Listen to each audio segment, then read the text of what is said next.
A terrible cataclysm is coming to Skyrim, and only one man can stop it.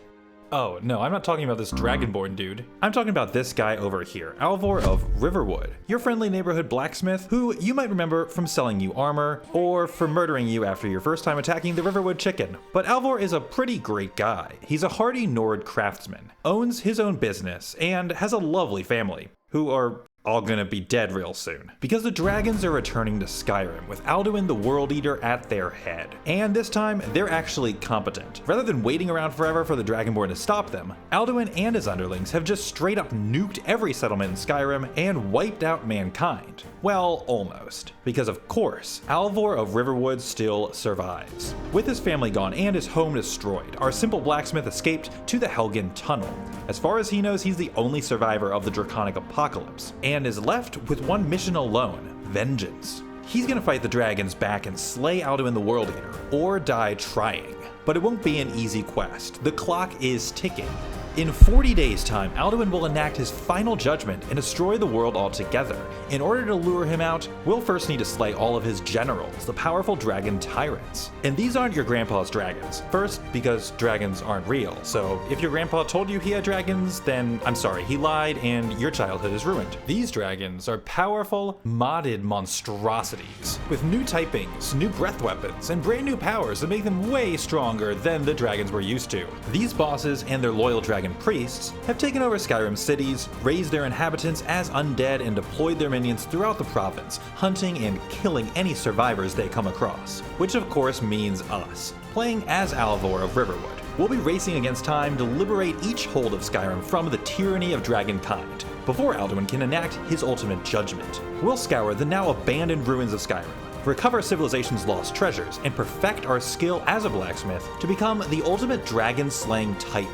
We'll be playing a build I like to call the Forge Master, a heavy armored juggernaut who fights with mace and fire spells, unleashing the power of the forge to incinerate his enemies. We're playing with survival mode, meaning Alvor will need to eat, sleep, and stay warm, or his stats will suffer. And with other gameplay mods like Apocalypse for the magic, Ordinator for our perks, Wintersun for a system of religions, and more, our Forge Master build will gradually come together as we master the force of the flame and bring our own infernal judgment down upon the dragon tyrants. But there's one more catch. We may start with 40 days to save the world, but each time that we die, we lose an entire day on that countdown. And spoiler alert, I'm gonna be doing some dying because these dragons are insane.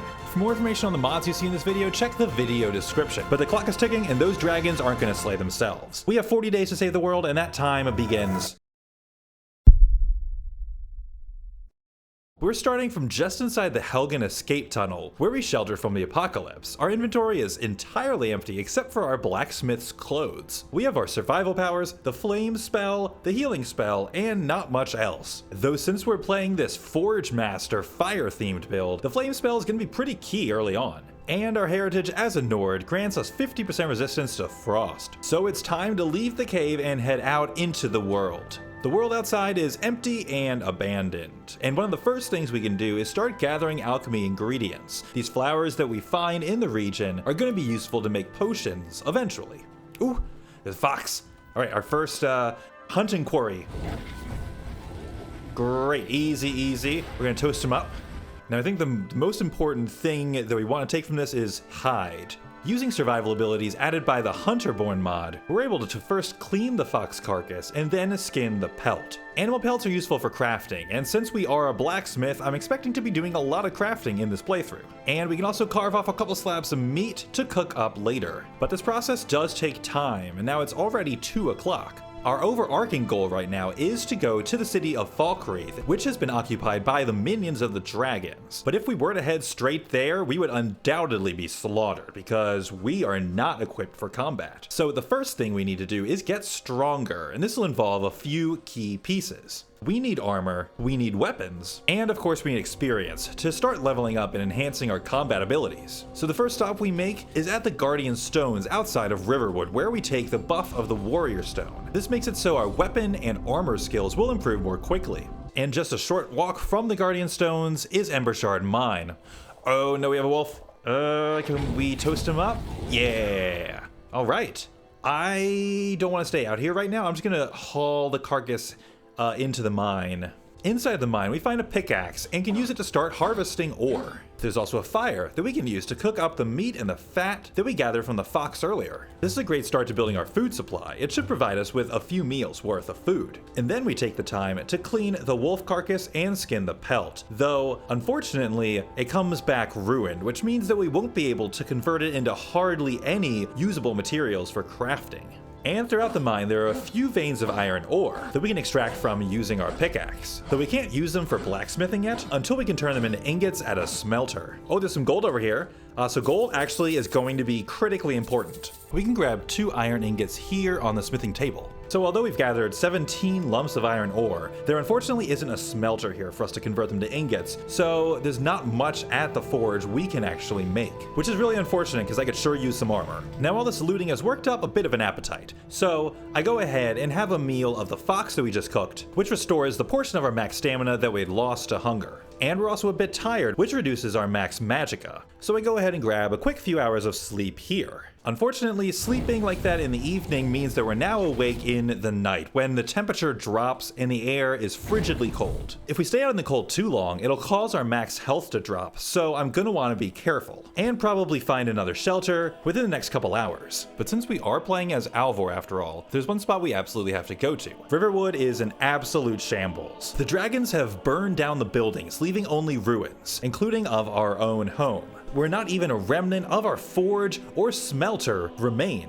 But there is one critically important thing that we find here. A large treasure chest is buried amongst the rubble. There are dozens of these chests now hidden about Skyrim, containing valuable items, treasures of civilization, that the dragons and their minions have stolen and hoarded here. Now, I don't think any of these spells are going to fit our character build, unfortunately. There aren't any fire spells. So this is iron armor. Unfortunately, the enchantment's basically useless. It gives us a buff specifically if we are riding a horse, which I'm not planning on doing. But the rest of these things, I can still take some of them and learn the enchantments, which grants us experience. Though since I have survival mode on, our carrying capacity is pretty low, so I'm gonna leave the greatsword here because it is too heavy. So now we have our first pieces of armor. And I definitely intend to make this character a heavy armor tank, but we've been out in the cold for too long, so I'm gonna head back to Ember Shard Mine and warm up. Yeah, unfortunately, the night is just too cold to really try to do a lot of travel in, so we're kind of losing some time here. And we are on a clock. At least we can also afford to make a quick trip across the river over to Anissa's cabin, a small house that was home to a witch. Around here, there are some alchemy and enchanting ingredients that we can grab. Okay, and this is just the upstairs.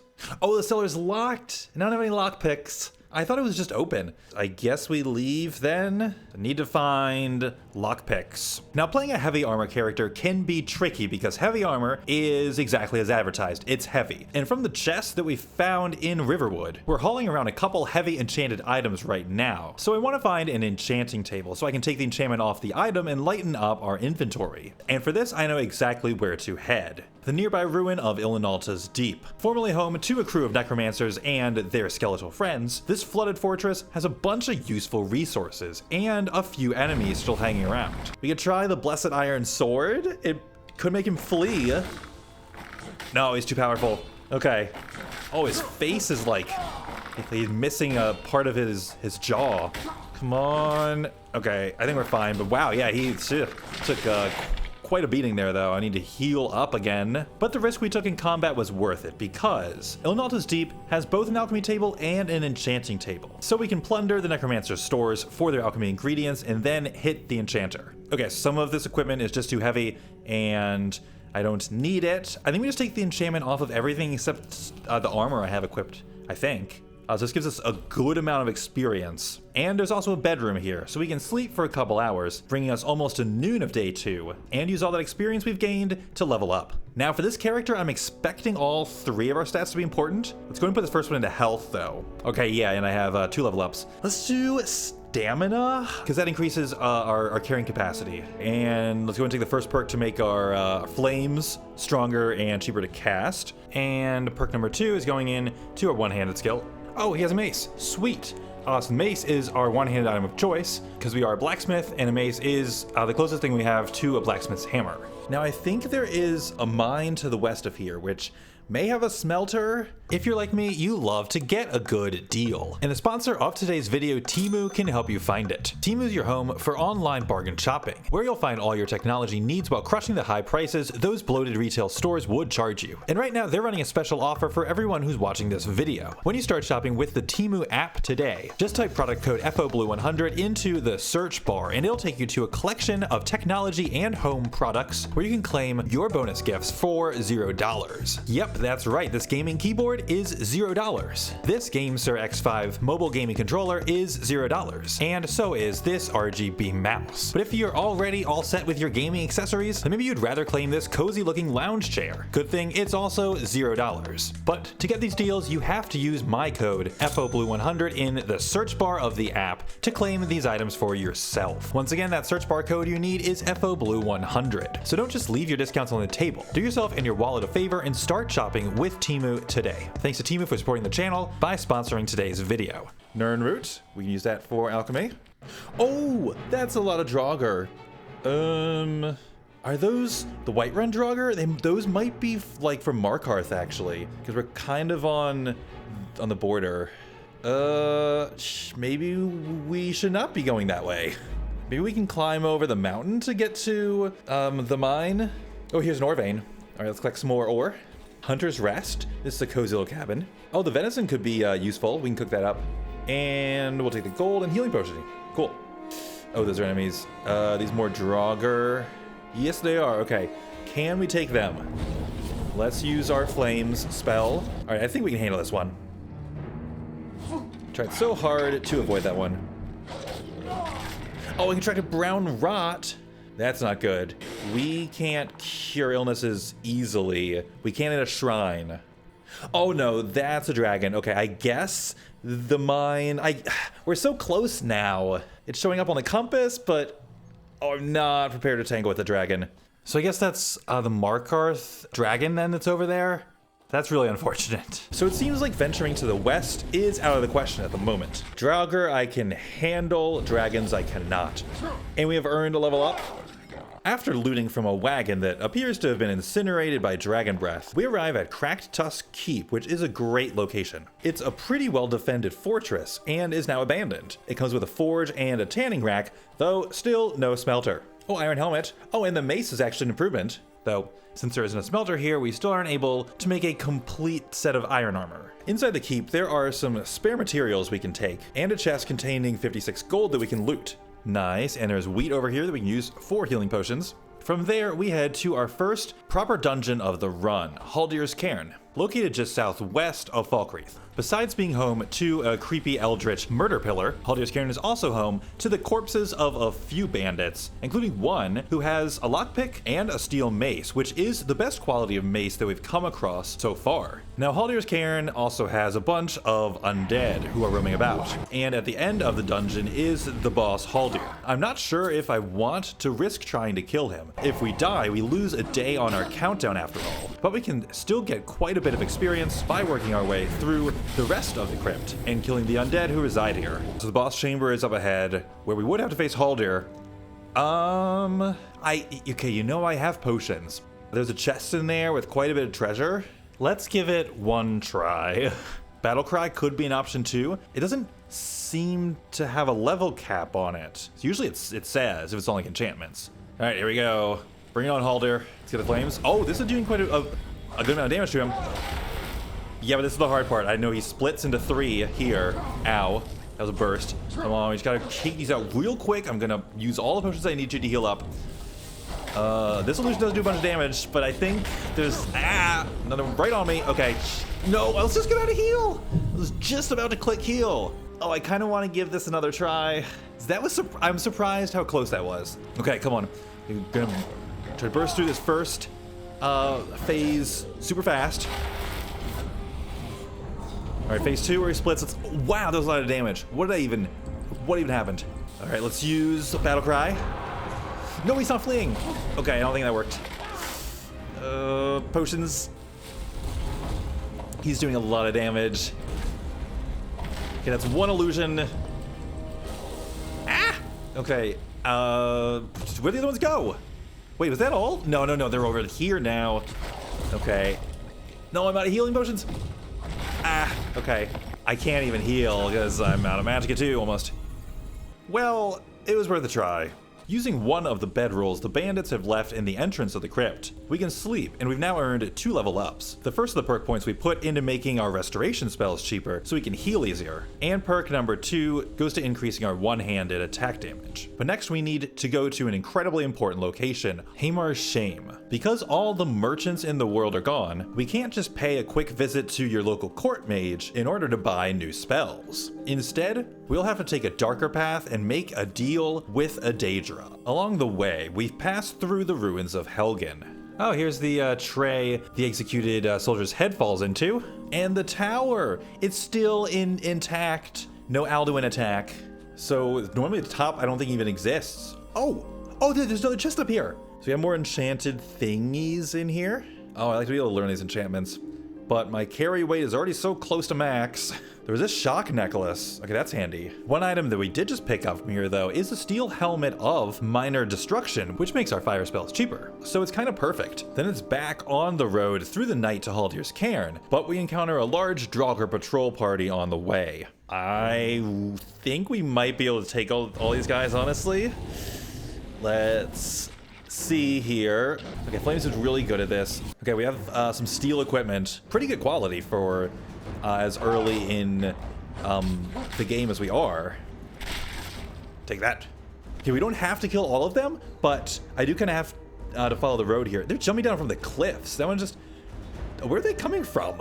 Okay, maybe we just cut our way through here and continue down the road. Oh, wow, you're taking that Flames pretty well. One of these guys has poisoned arrows. I'm not going to try and kill those guys, so we're just going to continue on the road. So we're able to escape from the rest of the Draugr patrol and make our way to Hamar's Shame. Here there's an alchemy table, so we can start experimenting with some of our ingredients and make a few healing potions. Since keeping up all 3 of magicka, health, and stamina are going to be important for this character, and we can make potions to help us resist the elemental dragon breaths, I'm expecting alchemy to be pretty helpful in this run. Oh yes, enchanting table. Alright, so we can take the enchantments off a few of these new pieces of equipment that we found from that chest. And at the end of Hamar's Shame is the real treasure. It's a shrine to Clavicus Vile, the Daedric prince of trade and bartering. And Clavicus Vile is willing to teach us spells if we offer our gold to him. Dragon's Teeth. So this is a fire spell. I guess it's an AoE, kind of. And I have just enough gold left over to buy Inferno. So this spell is really cool. So here's how it works. First we have to charge it up. Shakes quite a bit of magicka. And then it equips us with a new spell. This powerful flame projectile. What is this thing? Your favor with Daedric princes diminishes 20% slower. Okay, so it's time to talk about religion. With the mod Wintersun, Skyrim now has a whole system of worshipping a patron, a deity or being of your choice, which grants you power in exchange for praying to them and serving them. Since Alvor is a blacksmith, we're currently a worshipper of Zenithar, the divine who's most closely associated with commerce. And from him, we've received his blessing, work ethic, which improves our crafting skills and helps us learn them more quickly. So with this item, if we were to worship a Daedric prince, it would mean we'd have an easier time of keeping their favor and getting stronger blessings in return. Using the tanning rack, we're able to craft a simple traveler's cloak, which doesn't contribute to our armor, but does grant us a small amount of warmth. What I really want to make, though, is a backpack, which would increase our carrying capacity, but we don't have any of the right combinations of leather and hides at the moment that we need to make one. And we can also use the cooking pot here to make the venison that we gathered earlier. And finally, take a brief nap, leveling up to 6. Alright, so this perk absolutely is going here to make our flame spells cheaper to cast. So now Inferno should be more usable. We've already lost a few days, so we really need to make our way to Falkreath and start clearing the first of the 9 capital cities. But right outside Hamar's Shame, we encounter another large group of Draugr. Let's do it, let's Inferno them. Oh, that still took a lot of magicka. Oh, do we one-shot? Oh no, we don't quite one-shot though! No! Oh, this spell's so strong! But it doesn't quite kill them outright. Alright, you're dead. Oh, we need to potion here, I think. Stay alive. That's a lot of Draugr. Come on. Surely we can handle them now. I'm level 6. Wow. Those poisoned arrows. I think it's the Draugr scoundrels are the class that use poisoned arrows. Go down. Brown rot. Sick. Oh, you're the Draugr scoundrel. Throwing the poison arrows, I think. Come on. There we go. Down you go. Well, we did have to use quite a few potions, but we killed him. So as we're heading back to the west and passing through Helgen again, I spot the top of another large treasure chest I missed on the first pass through. How do I get to that? Do I have to climb up here? Oh, that's cool. All right, nice. Here we go. Here's a chest. Again, our carrying capacity is not great, so I'm not sure I probably can't take more than a couple of these, but on a first glance, it doesn't seem like there's anything too critically helpful here. So I'm still on the hunt for a smelter, because there wasn't one in Helgen. So I continue on to a nearby fort. Okay, we got a forge. I still don't see a smelter though. We have all this ore that I can't use. Back out in the woods, we loot a shrine, which hopefully will not result in us getting smited later, and then take a nap at this abandoned campsite, which allows us to level up again and take a key perk, Combustion, which makes our fire spells stronger based on how much of the target's health is missing already. So essentially our fire spells will be able to finish off injured enemies more quickly. So we still haven't been able to find a smelter to advance our smithing skill and make high quality armors, but the clock is ticking and we have spent enough time training. It's time to head to the city of Falkreath and start to face the real threat, the minions of the dragons who've taken it over. All right, let's go with our Inferno. We need to roast through as many of these Draugr as possible really fast. It burned him to death with our new combustion perk. There we go. Okay, though Inferno used up all our magicka basically. So let's heal some back up. Let's try Dragon's Teeth. I'm not sure how this works exactly yet, but it hits multiple targets. Oh, that's a Dragon Priest. He's the boss. Jarl Siggeir has turned Dragon Priest. Okay, we're gonna need to get out of here. We picked off a few of them, so that's a good start. Is the Dragon Priest still on our tail? Yes, he is. That is Jarl Siggeir. Oh, hello. Didn't know you were gonna be there. Use potions and keep running probably to Cracktusk Keep. We're outside Cracktusk Keep, and I want to pick off a few more Draugr on the outside here, if possible. It seems Dragon Priest Siggeir is no longer here. Okay, we can burn these guys pretty easily. I mean, we can probably get through a lot of these guys, actually. Oh, wow, that was a big hit. Be a little careful. All right, you're down. So with that, we managed to take out a good chunk of the Draugr who occupied the capital. But it's clear the boss of Falkreath, former Jarl, who's now turned into a flames-hurling Dragon Priest, is going to be a problem. We do a bit more of a thorough search of Cracktusk Keep and find a nice pair of steel Nordic gauntlets, which are an improvement over the iron ones that we've been using. But we're still lacking a pair of heavy armor shoes. Okay, the recipe for boots, I could make it at the forge here. I need 3 iron ingots though, and I only have 2. If only I had a smelter. We rest for the night in the bedchamber of the keep, and this bed looks super cozy, and increase our health again as we advance to level 8. But just outside of Cracktusk Keep, the undead are waiting for us. All right, let's use Inferno again here. Okay, please cast this wisest spell. It takes so long to cast the spell. Okay, good, one-shots him. One-shots him. Nice. We're one-shotting them for the most part. The spell is so expensive, but it is very strong. Draugr Scoundrel, these guys have poison arrows. Oh, I hate those guys. Decrepit Undead Thrall. There you go. Now just to the northeast of Cracktusk Keep is located a ruin in which a Spriggan lives, and I think it guards a treasure chest. Spriggans can be pretty strong, but since we have flame spells at our disposal, I think it could be worth a try. Are we using Inferno again? No, come back here. How do I get to it? I have Inferno up and I'm going to run out of time on it. No, I lost it right when I dropped. Okay, this is bad. Flames? No, okay, yeah, it does a lot of damage. How do I get out of here? Where's the exit? Is that the only way out? Ah, okay, this is going terribly. This was a terrible idea. Get me out of here, Okay. I think, oh, it's still damaging me. Healing. Okay, I think we're gonna be able to escape, but that went absolutely terribly. So now it's day 2 of taking the fight to the undead who are occupying the town. And at this point we've killed quite a few already, but of course it is the Dragon Priest who is still here and is the real threat to us. Draugr Churl, oh, here he comes. There is Siggeir in the back there. Take out the little guy first. Okay, how do we deal with Siggeir now? I don't have the magicka to do Inferno. Let's just go up in his face and whack him a bunch. No, he's big back. No, he's too fast. Healing. Maybe we'll do better tomorrow, on day 3.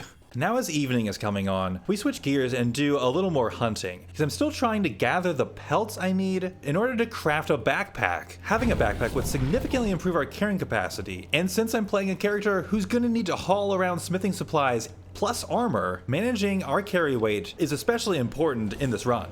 Alright, let's skin the fox here, and then we'll probably sleep soon after this. No, it's ruined! Can't use that. Oh, I have an illness. Brown rot. Oh no, sleeping is like half as restful. I really need to heal this. So that means we need to get to a shrine. Luckily, I happen to know there is a shrine pretty close to here. It's the altar to the Magna G, located near Bleak Falls Barrow, and it's added by the religions mod I'm using in this playthrough. Okay, there's not much up here, but there's a shrine. So we have to pay 100 gold, and this cures us of the illness we had. And we could become a follower of the Magna G as well. Being a follower will allow us to recharge enchanted weapons more quickly. That's not especially helpful, so I'll pass. We're rather tired at this point, so it's about time to rest. So since we've now acquired some lockpicks, we can return to Anissa's cabin and lockpick our way into her secret cellar. Here there's an arcane enchanter, so we can take a few enchantments off some of the gear that we found and lighten up our inventory. No, her bed is marked as own still. I can't sleep here. Oh, I'm super tired though. Okay, where else do we sleep? So in need of a rest, I return to the fortress of Ilinalta's Deep, and here we're able to sleep and level up to 9. Now just outside of Ilinalta's Deep, on a small island, we come to another standing stone. So far, I've had the buff of the warrior stone, but here we could switch to the lady instead, which allows us to regenerate health and our stamina more quickly. So this is more of a useful ability for us to actually have in combat. All right, Sid Gear, let's do this. It's you and me, and apparently still quite a few Draugr somehow. All right, there he is. Let's take out this smaller Draugr first. And let's use our potions now. Let's increase our magicka and use the potion of regeneration and resistance at fire. Come on. Oh, he's still outpacing us. We got more potions. I might as well, like, we have quite a few potions I have come across. I'm concerned that there are a couple Draugr in the back too, though. Oh, you're a warrior, though. Focus on the leader. Oh, no, he got in the way. Okay, I'm going through so many potions. All right, so the warrior's dead. Sid Gear, come on. Roasty, toasty. Yes, that's it. Okay. Oh, we got him. Okay, he's defeated. The first of the bosses. So it took us 3 separate days of attacking the city. But finally, we've defeated all the undead, and the hold of Falkreath is freed from the minions of the dragons. And we are now free to search the town and take back the relics of civilization the undead had hoarded here. Yes, here it is. What do we got this time? Couple circlets. I'll check the spells. No, I don't think any of these will be useful for us, unfortunately. There is a hunting bow of soul snares, so we could use that to learn the soul trap enchantment, and that's super important if we invest heavier into enchanting. And so the first of the 9 holes is cleared, but things are about to get tougher because we're about to start facing dragons. Now there's one more ability that we do have that I have yet to mention, and it's a power allowing us to warp straight to Hamar's Shame at no cost of passage of time. Hamar's Shame is a critical location because it's the only place where we can buy spells, but since we're playing on a countdown, I figure the ability to warp there with no passage of time is too powerful to use often. So instead, I'm only allowed to use it after clearing each one of the 9 holds. So here at Hamar's Shame, we're able to use the enchanting table, learning the soul trap enchantment, and use the alchemy table to make some more healing potions, although our stock is still pretty low after all the ones we used up at Falkreath. And then of course it's time to do some shopping. Firebolt. We're now able to purchase it, so I'm going to go ahead and do that to upgrade our fire spells. Now, upon sleeping, all our efforts in Falkreath have earned us 2 level ups, all the way up to 11. This lets us take the perk Scarring Burns, which helps us to burn through our enemies even if they normally have some resistance to fire. And our second perk is a pretty cool one, Force of Nature. Fire spells are 30% cheaper to cast in sunlight. That's really cool, because it means the weather is actually important. And it means that we should try and fight in the daytime, like as much as possible. And we also have a third perk saved up that we put into the restoration tree, unlocking a perk, making our magicka regenerate more quickly at the start of combat. So after warping back to Falkreath, it's now time to head to our second hold, Whiterun, which is home to not only a lot more Draugr, but also dragons. We get there through Brittleshin Pass, a cave in the mountains. Ooh.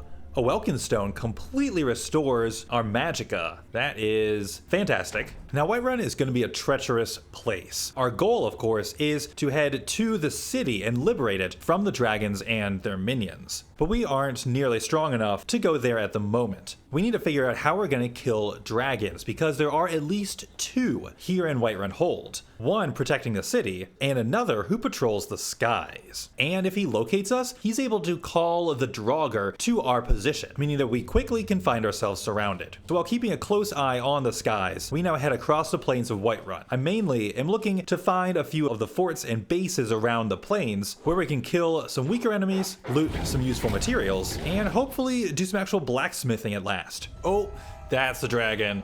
Can just make it out in the darkness there. Okay, well, I'm right next to the fort, so let's go ahead and run into the fort. We do a quick bit of looting, and conveniently, this fortress also has access to a tower from which we should be able to check if the dragon is still outside or not. Okay, it looks like the skies are clear now. Clear of dragons. Is that what I think it is? Dwarven armor of the tongue. Dwarven's good quality. I will take it. These boots are pretty high quality too. Oh, I need a higher carry capacity. Let's drop the pickaxe, because mines usually have a pickaxe anyway. Now, one of the key locations I want to check out on the Whiterun Plains is Halted Stream Camp, which I know has a forge, and I'm hoping it has a smelter. So we continue to keep a close eye on the skies, playing a bit of a game of cat and mouse here as we continue to hide from the Whiterun Patrol dragon. Okay, I'm gonna go up and hide in the ruins here, since I know the dragon is around. Silent Moon's Camp. This is quite a bit of food here. So they have a forge. Again, they don't have a smelter though. I will take these potions though. Now I should also keep in mind, I guess this counts as sunny at the moment, which means our fire spells are cheaper to cast. What is that thing? It's like an ogre? Can we kill him? Oh wow, that is very cool looking. Oh yeah, no. Is Firebolt any more effective? Okay. I'm guessing he's not as strong as a giant. Come on. There we go. Oh, that's a dragon. Okay. Quickly, do you have anything good? Oh, pelt. A few pelts. Wait. I think that gives us enough to make a backpack. Okay, let's get inside here. Yes, all we need are leather strips, which I can turn these poor quality hides into strips and craft a backpack. Nice. So this gives us a 50-point increase to our carry capacity, which is much appreciated. Now, inside Halted Stream Camp, there is a smithing area. However, to no one's surprise, there is no smelter. How are people doing smithing without a smelter? So it seems that we might not be able to get our hands on a smelter here in Whiterun. So let's talk about alchemy instead. The farms outside of Whiterun are a great place for harvesting wheat, which is an ingredient we can use in healing potions. Butterfly wings are too. Oh, that's a bear. I have wandered into dangerous territory. There's a cave like right up here. This is a Falmer hideout, I think, unfortunately. But we might be able to take out a Falmer or two. And the mushrooms that grow here, I think, are useful in shock resistance potions? Not entirely sure. Yeah, that's a Falmer. I think it's worth a try to see if we can handle this one here. Firebolt. Yeah, that's okay. I don't want to find out how strong his poison is though. This Falmer typically have poison on their arrows. Like, I might as well explore since the bear has us trapped here. Mace to the face is the place. Yeah, that's a Charis. Okay, this I was worried about. Can we kill it before? Oh, that melee attack was really strong. Okay, yeah, we can kill it, but I do not want to risk it too much here. Okay, yeah, there's another one right there. Time to leave. Outside the cave, the sun is set, but the bear at least is gone. So from here, we're able to continue to the west and make a stop at Valteam Towers. Healing potions, great. Lockpicks, yes please. And from there, it's on to the cave of Greywinter Watch, where we blaze our way through a couple trolls and find a bedroll where we can sleep, replenishing the magicka that we had lost to fatigue and passing the night. We have a breakfast of salmon steak and grilled leeks, and then it's out into the cold. Alright, so one of the first things we need to do is figure out what type of dragon this guy is. So, let's throw a firebolt at him, hit him, make sure we get his attention. Okay, if he is a fire dragon, that's bad, because our fire spells won't affect him as much. Hopefully he's a frost dragon. Looks like we're doing decent damage, so probably frost. No! Okay, he's modded, he is a lightning dragon. I wasn't expecting that. Well, that is better than him him being a fire dragon. So resistance to shock, we have a potion for that. So the main complicating factor with facing a lightning dragon is that lightning drains our magicka as well as our health. But we need to use our magicka to cast the spells to kill him. Oh, see, I can't cast anything now. I try using some of these potions, but if I'm not gonna be able to kill him, it's not worth it. Okay, let's get up to the caves here. Okay, this camp up here is abandoned, and it looks like the dragon has passed on. This is gonna be tricky. So here in the caves overlooking the city, we're able to loot and rest up some. Oh, I mean, this potion will make our spells stronger. That could help. Okay, so we can make some magic potions. Although this damages our health too. Okay, it's probably worth it. Now it can also be a big help to us if we're able to lure the dragon to a location that favors us in combat, like the Western Watchtower, for example, where we'll have plenty of cover that we can use against his breath attack. So here could be our best chance of being able to kill him. So I guess now we just kind of wait for the dragon to turn up again. Oh, is that what I think it is? It's another enchanted treasure chest, yeah. Iridescent Elven Shield. That seems like a good enchantment. All right, so we might need to postpone our confrontation with the dragon, so I have some time to learn these. Since I don't have a smelter, it's time to drop the ore. I don't know how long it's gonna be until I find a smelter, apparently. Oh, a War Axe of the Fool. 10% chance to deal 200 magic damage. That's kind of crazy. I have to keep this. This could be our best chance of killing the dragon, actually. So in order to learn some of those enchantments from the items we just grabbed, we head to Drellis Cottage. Drellis Cottage is a small house that previously had belonged to a powerful mage. And so inside his house, he has an enchanting table. Great, let's use this to learn a few more of these cool enchantments. I'll start like doing a bit of enchanting practice too.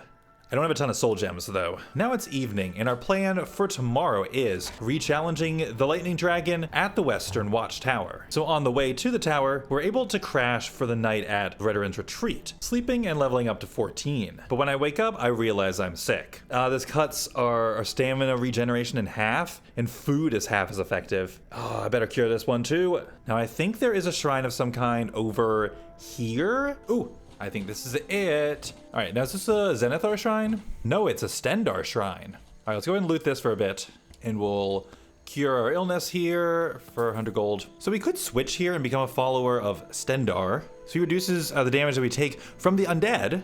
Well, that's pretty good. Let's do it. Okay, so it's finally time. With our illnesses cured and a larger stock of magicka potions, it's time to take on the Whiterun Patrol Dragon for real. All right, let's get to the Western Watchtower, preferably without getting hit by his breath too much. Here come the Draugr. All right, I'll need to deal with these guys too, which, yes, can cause more problems. Oh, wow, okay. It's a double swing. Oh, no. Okay, we do not want to be here with low health while the dragon is next to us. Okay. They're down, I think. Yeah, his breath also makes it really hard to see, unfortunately. Heal back up, and let's get to the Western Watchtower now. Ow, I still don't have stamina. We're going to take a potion of resistance to shock. So here's the strat. We hide here at the Western Watchtower, throw fireballs at him, and then try to get, where is the door? Round two, come on, I don't know where. Okay, that's a lot of damage we're doing. All right, yeah, now he's gonna go up and fly. Oh wow, I still actually wasn't expecting to actually hit him there. Yeah, these guys are going to pose a bit of an issue too. We still have plenty of health though, so let's just use up magicka. Get inside! I would like to be able to just use a mace here if I can, so we don't have to waste our magic on the Draugr. Okay, he's landed. It's another good opportunity then. Get the firebolts in. There we go. Okay, it seems like another good opportunity, but our magic is almost out, so I need to fort. Fireballs, come on, come on! Yes! Okay. Now he should be grounded now too, probably. So I'm expecting him to land somewhere. I need to make sure the dragon's not landing like right next to me. He's over there. All right, this should be pretty good then. Can we hit him from up here?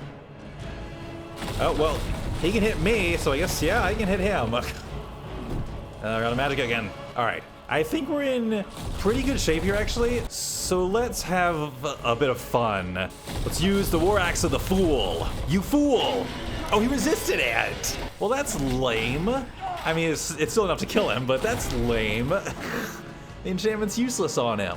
And that's the Whiterun Patrol Dragon. Now that the Patrol Dragon is gone, it's safer, and we're free to roam about the hold without having to worry about him swooping down on us. So we can loot the wheat from the rest of the farms as we prepare to take on the city. What? What? Excuse me? Excuse me?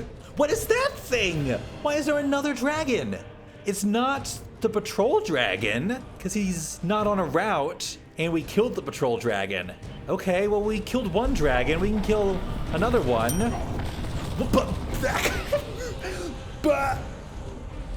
Mods!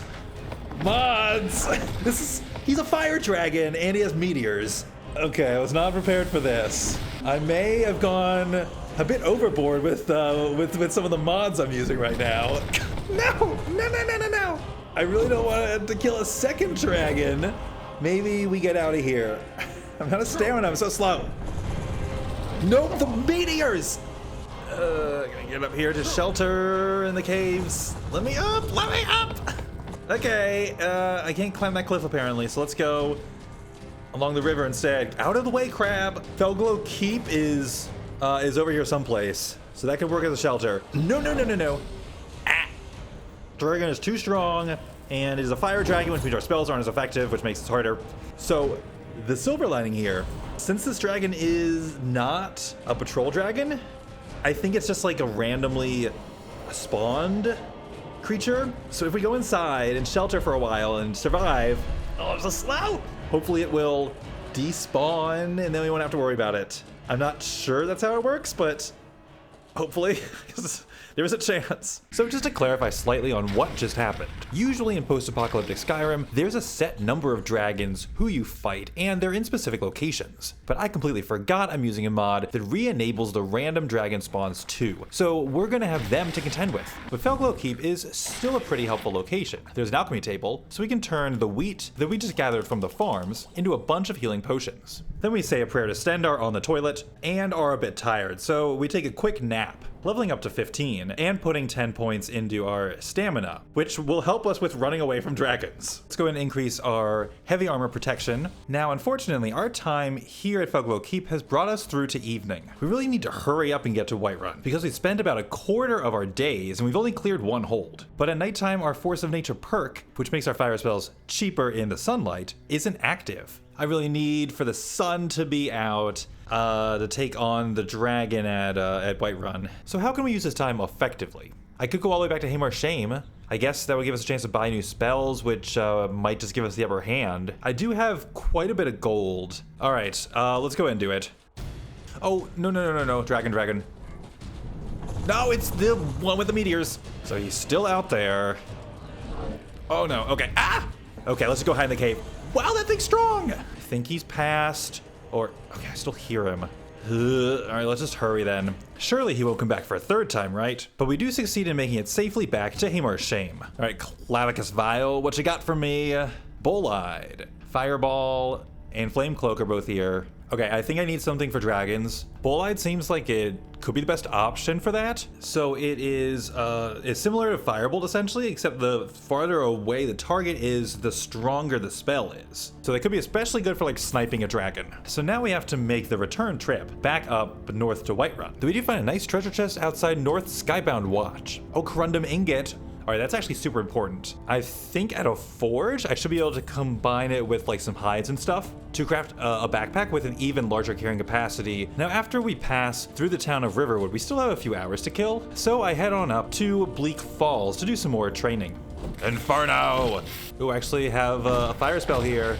Yes! Let's get our Inferno up again. Thorgar, the Skull Taker himself, here in the flesh.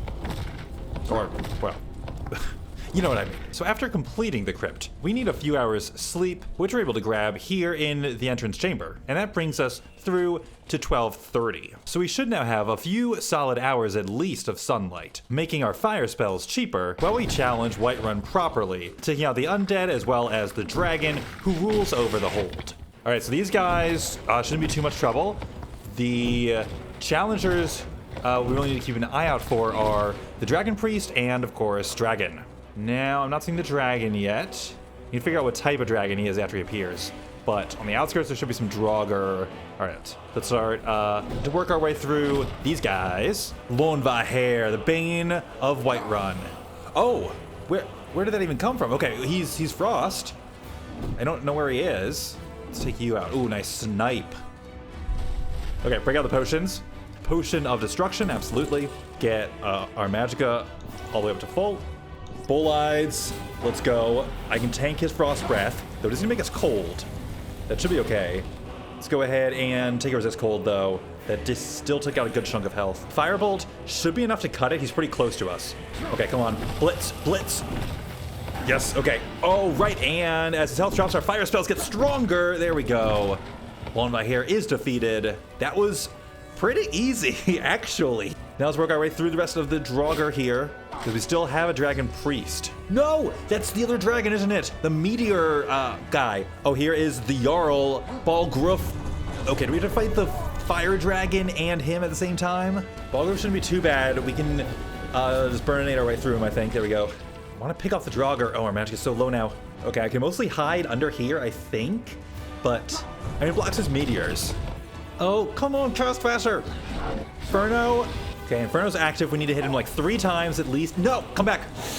Ugh. I don't want to waste all the Inferno attunement we have on right now. Where are the Draugr? Where are the Draugr? No, it's gone. No, no, no, no, no. That's the dragon priest. Farengar the Unwilling. So now we have to deal with him too. Wow, this is... I was not expecting the dragon tyrant to be the easiest part of this. We have a lot of health, and we have plenty. We've been able to heal a lot. Whoa, whoa, whoa! No! No, no, no, no, no. Why did that just get so strong? Come on. Just take out the dragon priest, then we can figure out what to do about the dragon. Okay, there we go. That's it. It's in a really good position. I don't have cover, though, but I can at least get some hits on him. And then figure out how to... Wow, he took out so much health! I'm going to be using, like, all my potions here, it seems like. But we are trimming down his health. All right, this might be another good opportunity. Let's try to bait his breath. Okay, we dodged most of it. Good. Oh, this is going to be long and painful. No! We got him. Okay, it's almost like half. Okay, this is a good opportunity again here now. Getting more hits. Oh, he's back there. Yes. Now we should finally be able to do this. Does that block it? Nice. Oh, right. We still got the meteors, but okay. Let's be careful here. He's sitting on a patch of ground that's burning at the moment, and he's just not moving. So, all right, let's get a few more in here. There we go. Oh, that guy was insane. With our enemies defeated, it's time to search the town for treasure chests. Dwarven Helm, Steel Plate Helmet, and it increases our magicka. Probably not much in the spells for us to use, though. And a Dragon's Reach. Here's another. Circlet for Alchemy. Okay. Okay, we've got quite a bit of good equipment here. Oh, all these helms are useful, but I think Steel Plate Helmet is the way to go here. So, our mission here is now complete, and we can use our warp and return to Hamar's Shame. Inside Hamar's Shame, we're able to use the enchanting table and learn our new enchantments. Fast healing, yes. I absolutely would like this. And I do know the Soul Trap enchantment. I'm going to go ahead and place a Soul Trap enchantment on the mace I'm using so that we should be able to capture some souls and fill some soul gems. We say our prayers to Stendarr, and now we're able to use the pelts that we've gathered, plus the ingot of corundum ore that we gathered earlier, and return to Whiterun to use the Skyforge and craft the Adventurer Backpack, which further improves our stamina and carrying capacity. And so it's now time to continue on to hold number 3, the Rift. We're going to take the eastern path out of Whiterun and down towards the Rift, which should bring us through Ivarstead on the way. We used up a lot of potions in those fights, so I'm going to grab up new ingredients from the plants we encounter along the way. And in Ivarstead, we're able to gather the wheat from the farm, which we can use to replenish our stock of healing potions. However, the undead are here too, and we're pretty tired after those travels, so I'm going to head to the local crypt, Shroud Hearth, and use the bedroll here to rest up until the morning. Now there's also an alchemy table here, so we can throw together some more healing potions. And then I go ahead and work our way through the crypt, burning some skellies, capturing some souls using the new Soul Trap enchantment that we put on our mace, and slay the boss, the Draugr Shaman. And there's another enchantments chest here as well, so it's a good thing that we just expanded our carrying capacity. But outside in the remnants of the village, a much larger Draugr patrol party has now assembled. But none of them are particularly strong. They're still about the same challenge level as Draugr that we were facing in Whiterun, so we're able to work our way through them without too much trouble. It seems like we should be in pretty good shape for this hold, but of course the real enemies that we have to look out for are the dragons. So, important news. here in the Rift, we at last will be able to do some real smithing, because Shorestone has a smelter, and I know it's still intact. So pretty quickly, we head to Shorestone, and sure enough, here it is, the smelter, which means we're finally able to turn the ore that we gather in mines into ingots. And there's another enchanted chest here too. So this axe is really strong. Dwarven War Axe of Scorching Blasts. Now I haven't actually put any perk points in to the mace skill specifically, so we could go ahead and switch and use this new axe. Plus all our soul gems now I think are filled, so we don't need the soul trap enchantment on the mace anyway. Was that a dragon? Yep, there's the dragon. He's gonna continue on his path. So that should be the patrol dragon. So we now know that Shore's stone is on his path. And there's also a mine in Shorestone. It's pretty small, and it is home to a few spiders who we have to kill, but it comes with a pickaxe and a few veins of iron ore that we can mine from. But after exiting the mine, we're in for a surprise. Okay, a lot more Draugr here. It shouldn't be much of a problem, though. We got you. Oh, okay, Patrol Dragon is joining the fight. It's a lightning dragon again. Ah. Come on, let's take out the Draugr first. No. Get rid of that Huntress over there. No! Ah! I don't have all that many potions. Like, I just made some new ones, but I don't want to burn through them all now. Where's the mine? Where's the mine? Okay, it's over here. Go. Go. We need to hide. All right. We have rested. Our stats are back up. Let's head out there and finish off that dragon. Now there's still, like, half a dozen Draugr. Get rid of them. No. You might be the last Draugr? Okay, oh, here's the dragon. Now we can focus right on him. Okay, we're gonna want to blitz him again, so let's raise our health. Let's get Magicka. Go ahead and go all the way to full. I don't have a lot of potions, but let's just try to kill him super quickly. Yeah, his breath. Oh, dreams are... Let's keep it going. Worth using all these if we can just kill this guy really quick now and not have to worry about him later. Or just do more Draugr. Okay, let's use our new axe here. The Axe of Scorching Blasts. I'm just gonna use it on him now too. So the enchantment on this causes like fiery explosions occasionally, I think. Gotta stay alive here. I think one of the mods I'm using for dragons, it gives them new like close range attacks. That's how he's damaging us so fast here. Okay, come on. No. I think we got this. Ah! Heal. Okay, yes, he's dead. No, more showed up. The patrol dragons are able to call the Draugr to our location, so I guess I shouldn't be too surprised. I think we're okay here, though. And I'll be able to use our fast healing spell once I have Magicka to do it again. All right. So that was Shorestone. Now, just to the south of Shorestone is located Fort Greenwall, which has a forge. So combining the smelter at Shorestone and the forge here gives us most of the equipment that we need for some serious smithing work. So right now, all the equipment I actually have is higher quality than I'm able to craft. Almost all of the crafting I'll be doing here is mainly to grant experience. Let's do some of the classic smithing grinding. Inside of Fort Greenwall, there is a bedroll that we can use to sleep, leveling up to 19, and finally putting our first perk in the smithing tree. And there are a couple new perks we can take, making our fire spells stronger, including the flash fire perk. This makes so our fire spells will occasionally cause explosions, causing a living target to turn and run from the flames engulfing it. And after saying our prayers again, Stendarr now has enough approval for us to grant us a more powerful blessing, Channel Divinity. So during prayer, I can spend 10% of our favor, and currently our favor score is like 115%, I think, gaining improved attack, defense, and healing for 5 minutes or 3 battles. So that sounds really cool. Let's go and try it out here. Nice. Oh, I am all sorts of glowing. I am awakened.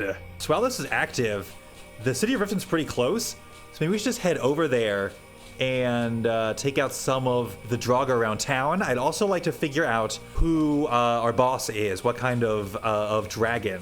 All right, Riften. So I'm not planning to take all of it on at the moment. We'll probably just try and pick off a few of the Draugr here. Oh, these guys are stronger though, level 6. But our fire spells are still absolutely strong enough to kill them. It seems pretty quiet in here, actually. There might be some more Draugr around the graveyard.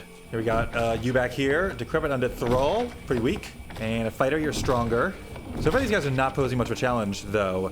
Our channel divinity power is now over. I think we've accomplished enough here. Let's go ahead and head out now. Now, in order to continue advancing our smithing, we not only need to have ingots, we also want to have pelts to convert into leather strips. So I'll be focusing some more on hunting, but we also make a quick trip to the east of Riften and find Lost Prospect Mine. In addition to the mushrooms that we're able to gather here for alchemy, Lost Prospect Mine has 3 veins of gold ore, which is great for making jewelry. And Broken Helm Hollow has 1 vein of corundum ore. Oh, we got a bear. I absolutely could use his pelts, so let's see if we can kill him. I think we might be okay with all our fire.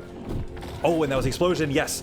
So now he flees in fear, and he is dead. So now that we're strong enough to kill the bears who are local to the rift, we're really improving our hunting game and are quickly able to collect more pelts. And then after our next sleep, we're able to take a really critical perk, Born to Fight, which halves the weight of heavy armor, which, you know, isn't all that great for combat, but considering how limited our carrying capacity is, it's actually huge, because all the heavy armor that we're trying to haul around and do smithing is crazy heavy. Back at Shore Stone, we smelt some new ingots, and then haul it back to Fort Greenwall, and here use the forge to continue the smithing grind. And the gold ore that we collected can be used to make some pretty high value jewelry, giving us a good amount of experience. There's also a mine close to the northern end of the hold, Northwind Mine. But Northwind is also home to Draugr. So first we clear our way through them and then can gather the iron ore. But the mine also leads up to a word wall, which is home to another dragon. I think since it says he's a blood dragon, that means he's not modded. So if he's just a vanilla blood dragon and he's frost, okay. Yeah, I think we can handle this. Oh, no, run away from the breath. I do have potions. I guess we'll use them. I'll make sure to make some new potions. All right, a little more healing here. Let's go and switch to our axe now and hack our way through him. Hopefully now. Go. One more heal. Go. Ow, wow, that was strong melee attack. Oh, he does have those attacks, the modded. Wow. Ugh, I gotta heal, fast healing. Couple more hits on him now, I think. Okay, yeah, we were so close to having him there. 264 gold, nice. So next we make a quick stop at Boulderfall Cave to use the alchemy table, combining some butterfly wings and blue mountain flower to make new healing potions. And our alchemy skill is now high enough, the next time we hit a level up, we'll be able to take the experimenter perk and unlock the rest of the effects of our ingredients. So we're almost ready to head back to Riften. I just want to grab the experimenter perk as we level up to 21, and now should be able to make a new array of potion effects next time that we come to an alchemy table. So now on the way back to Riften, I swing by an orcish outpost, Largashbor, in the southern end of the hold. I haven't really searched it before in post-apocalyptic Skyrim, but it turns out to be quite the treasure trove. Look at all these pelts! Those are high quality too. This is orcish armor just out here free for the taking. That's probably higher quality armor than we currently have equipped, even though it's not enchanted. Our dwarven armor makes our restoration spells cheaper, but I mean, that's not all that important. Yeah, I'm gonna switch to orcish for my chest armor. I think our steel plate helmet is still better because it has a good enchantment on it though. So I'm like half orcish at the moment. But the fun is just getting started, because this outpost also has an alchemy hut with some rare ingredients. And thanks to our experimenter perk, there's now a huge variety of potions and poisons that we can craft. Okay, so these poisons aren't especially useful. Their value is really high though, so that means it gives us a lot of experience. So I can make potions that'll make our fire spells stronger. That's good, let's throw together a few of those. So after doing a bunch of alchemy work and coming away with quite the full supply of potions, it's back out on the road to Riften, though we are going to make one more pit stop here at Darklight Tower, which is home to an enchanting table. All right, great, I want to take the enchantments off some of this equipment that we no longer need. Robes, we'll take that off there. The gauntlets. Oh, wait, no, those were the ones I had on. No, I needed those. All I have are these elven ones, which is light armor. And the enchantment is good though. One-hand attacks are 20% stronger. Guess for now we have to wear these then.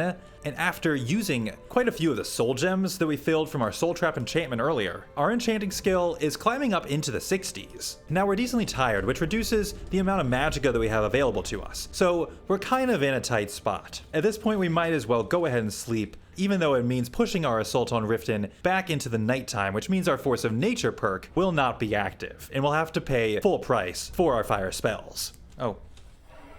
Hi, Elk. Do you want to help us kill a dragon? Solitude, Bane of Riften. Let's go hide in the windmill over here. But what? No. Why is there a blood dragon 2? Solitude's level 30. Now I think windmills can like partially give us cover. No. What? Wait. Excuse me, Mr. Elk. Why are you trying to kill me now? Is there Spriggan around here? Is Solitude like a nature dragon? All right, blood dragon's gone. I don't know what happened to it, but Solitude's right there, level 30. Spits poison at me. Okay, I guess this is a nature dragon. It can turn animals against me and spews poison. Okay, we gotta get him to land somewhere and then pelt him a bunch. We'll just do our classic strategy of blitzing him with flame spells. Wow, that was a big glob. Classic strats. We'll go ahead and fortify, strengthen our fire spells. I don't have a resist poison potion, I don't think. And now we just pelt him with fire bolts over and over again. Ugh. I feel bad for the elk. Just asked him if he wanted to help us. Okay, burninate the dragon. We're doing a lot of damage. That's good. Storm Magicka. Want to keep the pressure on and hope that blood dragon is gone. Ooh, nice. Just get out of the way of that one. Now our fire spells get stronger as his health drops. So really stack on that burn. That one missed me. There we go. Okay. Well, that's a cool new type of dragon, though. So now to find the Dragon Priest. And the Jarl, I guess, will be round 2. Oh, hi. She's right here, in fact. Okay, not bad. Nice treasure chest here. Steel plates of brawn increase carrying capacity 40 points. Yeah, it's not quite as good as Orcish, but for the enchantment, I think it's worth. Steel plate gauntlets of the Accursed. It makes a ghost fight for us with 150 points of health. Steel plate armor of peace. Wow. That has like a pacify effect on it. I think it's worth switching to it, actually. So our equipment is like really high quality, actually. I forgot to use our channel Divinity Power earlier. I really should have done that, but let's go ahead and use it now. Because there is still a Dragon Priest around here somewhere. Oh, hi. So you are here to help us kill some Jogger, as long as we keep these enchanted gloves on. There she is, Willandria the Dragon Priest. And we have the Wraith King. So let's let him do the fighting for a bit. Whoa! Whoa, he does a lot of damage. Wow, he just slaughtered her. I was not expecting him to be like nearly as strong as this. Yeah, these gauntlets were pretty great. Hold number 3, cleared. The evils of Riften are vanquished and the hold is now ours. We're now able to warp to Hamar's Shame and then take on the next chapter of our journey.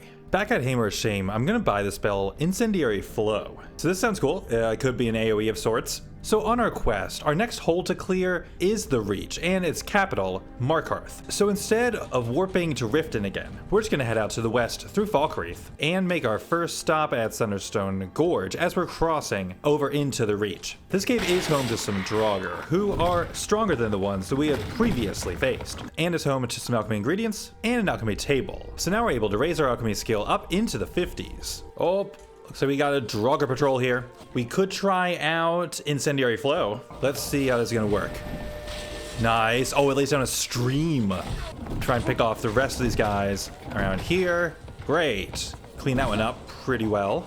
And so now it's into the Reach. From the top of Fort Sunguard, we have a great view of the mountainous terrain that lies ahead of us. And one aspect of the Reach I definitely want to take advantage of are the new blacksmithing opportunities that come with it, including Bile Gulch Mine. This mine is home to orichalcum ore needed to craft Orcish armor. And the smelter here is still functional as well. Now right now our smithing skill isn't quite high enough that we can use orichalcum in crafting, but we're not too far off. It only takes a smithing skill of 40, and at our current skill of 34, we're able to put a perk into unlocking dwarven smithing. But now night has fallen and we aren't tired yet. So we continue on to Old Heraldin, where we find another chest with enchanted equipment, and then need to shift our focus to finding a shelter, because here in the mountains of the Reach, it's quite cold, and it currently is snowing.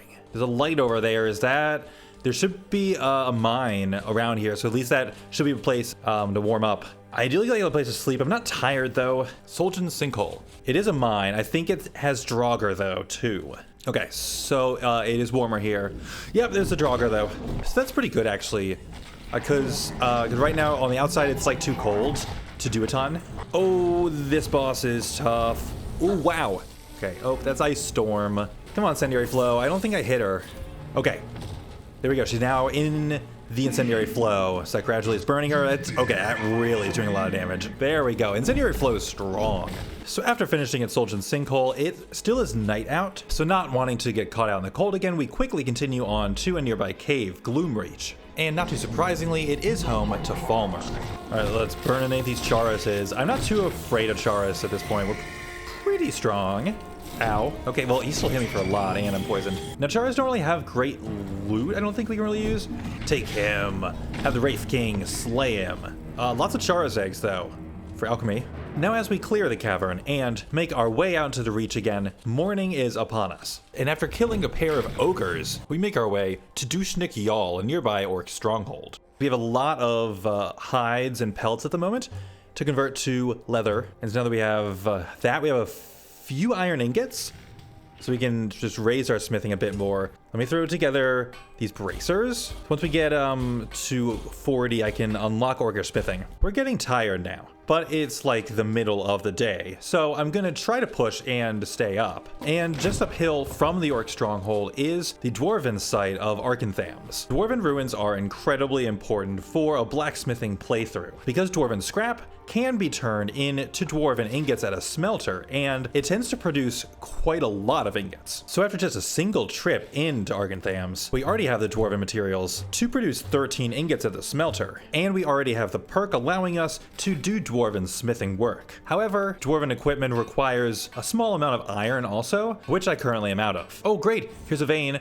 of iron ore. All right, so now I can make 3 bows, which gives us quite a bit of experience. So after our day's work of blacksmithing, night is coming upon us again, and we definitely are tired enough to sleep. But there isn't a bed available at the Orc stronghold. So now, even though we only have about half of our magicka available, we have to head out into the night exploring and trying to find a place to sleep. I really should have planned ahead so this wouldn't happen. Hopefully this mine has bedrolls. Oh, there's iron. Okay, that's actually great though. So that will allow us to do a lot more Dwarven smithing. But I still need a place to sleep. Why is there no place to sleep? Our exhaustion is getting so severe at this point, our vision's blurring. And we'd have a hard time casting spells if we were attacked. So this is becoming pretty serious. Please, there is a mine up here. Can I sleep here? Smelter. No bedrolls outside. Bedroll, bedroll. No, it's owned! No, why? Why? I need to get to like a Forsworn camp because those have places to sleep usually. All right, this should be Kartspire. Okay, I'm pretty sure I'll be able to find a place to sleep here. Okay. Oh, finally. I'm so tired. Let's get a long sleep in here. As we sleep, we level up and are able to take a couple perks, making our healing potions stronger. And then it's back to Kolskager Mine, which we passed while trying to find a place to sleep. Kolskager is a gold mine, and it gives us the ore that we need to make a slew of gold ingots, which will probably convert into jewelry. And then at Left Hand Mine, we collect the ore that we need to do our Dwarven crafting. So then it's back to Dushnik Yal, where we make a bunch of Dwarven bows, as well as gold jewelry, and increase our smithing level all the way to 63. Hello, dragon, where are you, dragon, where are you, dragon, where are you? There you are. I think this is the patrol dragon. He's only level 10 though. Oh, and he's frost. This should be easy. Nice. Super easy. He didn't stand a chance. Okay, I think I want to head to Markarth and start killing the Draugr there. We don't have to take on the dragon yet. Now, where are they? Oh, that's dragon. Jewel Tour. Where did he... What is that? What kind of dragon is this? Lots of healing. That still drain my... What? It's obliterating my... No! What kind of dragon even is that? My health just evaporated. Oh, wow. We are not nearly strong enough for him, it seems. And so it's back to the drawing board. There's another Dwarven ruin in the area that should give us more crafting materials and experience. But we run into a really powerful group of Draugr patrol scouts. Is that a wolf? It looks like a zombie wolf though or something. Draugolf. Wow. Okay. Wow, these guys are a lot stronger than the ones we've been fighting previously. And I'm getting colder. We need to wrap this up. And so we come to Bethardam's, which is a pretty large dwarven ruin. That is some kind of poisonous sludge, I guess. Let's not drink that. A ring of replenishing. Our magic regenerates 60% faster? That's huge. What kind of ring am I using now? Yeah, that's like a 20% improvement. Nice. But as we continue through the ruin, I'm surprised to find the afflicted are still alive. Ew, you just spit poison at me. Yo, that's cool. I'm not sure I've ever actually cleared this. Let's go and sleep here for a few hours and top off our magicka. I'm gonna put this into health here so we can hopefully survive that dragon breath for a bit longer. And in addition to the afflicted, some of the dwarven automatons are still active as well. These are the guys I'm more interested in killing because they have a good chance of dropping dwarven scrap as well as soul gems, both of which are useful in crafting. Okay, so we now have quite a bit of usable scrap and soul gems actually. So let's go ahead and head out. Using the smelter outside of Kolskager Mine and the forge of the Orc Stronghold, our smithing grind continues. Ooh, okay, I want your pelt, because I have a new plan for how we can actually sleep, but that's why I'll skin your hide real quick. And we can turn the hide into fur plates and use that to sleep. So after catching a quick sleep and leveling up to 29, we awaken and are surprised to find our stronghold is under attack. Oh, that's lightning. Let's use incendiary flow again. Burn these skellies. Wow. Haha, our Wraith King's so strong. So let's go ahead and use all that new smithing experience. I want to make this orcish plate armor. So that is an improvement over our steel plate armor. Thing is, I mean, all these pieces of armor we have are already pretty high quality. So our plate armor has like a pacify enchantment on it. I don't think it's especially, well, I'm not even sure it's working. So let's go ahead and make the orcish plate armor. And it's not quite as heavy either. And at some point I'd like to enchant it. Fortunately, there is no enchanting table here. I do have the ingots I need to improve all this too. Flawless tier. So that's a pretty huge improvement to our equipment here then. So now to finish improving our new equipment, I'm on the hunt for an enchanting table. And there should be one located at Hagrock Redoubt. Yes, here we go. The goal here is to put a good enchantment on our new orcish plate armor. But first we want to make sure that enchantment will be as strong as possible. So we train up our enchanting skill, then use one of the bedrolls we've crafted, leveling up to 31 and putting 3 perks into enchanting, including the perk Gem Dust, which lets us expend a flawless gem when crafting to increase the power of certain enchantments. Oh great, yes, we can use a flawless amethyst to make an enchantment on a piece of chest armor stronger, which is exactly what we are about to do here with the orcish plate armor. So let's go ahead and use this black soul gem. I think we're just gonna have to go fortify health here. 41 point increase to our health. Yeah, I mean, that's a good chunk. It's not as much as I was hoping. That might just give us the edge that we need. And we also have the travel cloak that we crafted a long time ago to help against the cold. So we can use a greater soul gem and enchant it with a 21 point increase to magicka regeneration. Once the sun has risen, bringing our force of nature perk online, it's time to confront the dragon again. Here it comes, Jewel Tour. Okay, let's avoid this if at all possible. Wow, that's still, okay, we can heal this off pretty well. Oh, he's gonna land right in front of me, great. Let's sink in a ton of damage now. Let's use Incendiary Flow. Light the ground on fire under him, wow. Okay, he's attacking the Wraith King, that's really good. Let's firebolt him over and over. Ow! Blitz, blitz, blitz. Okay, now he's taking off, now he can heal. We got a good chunk of damage in. I need you to keep tanking. Where did he go? Is he turning invisible? I think he turned invisible. He's right, okay, yeah, he's right here.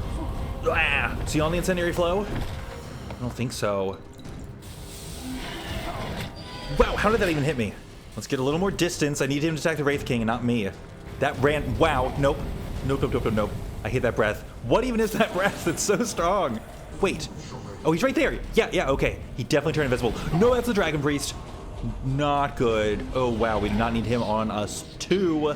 Maybe I can just deal with him real quick and then we can refocus on the dragon. No, he has a lot of health. Wow. I need him to land again.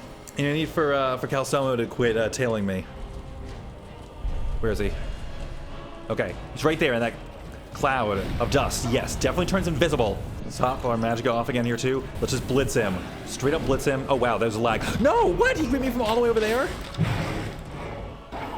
Oh no. Okay, all right, we got some useful info. I can't handle the dragon and Calcelmo at the same time. So, Try to focus on luring him out further so that the dragon priest will not also attack us.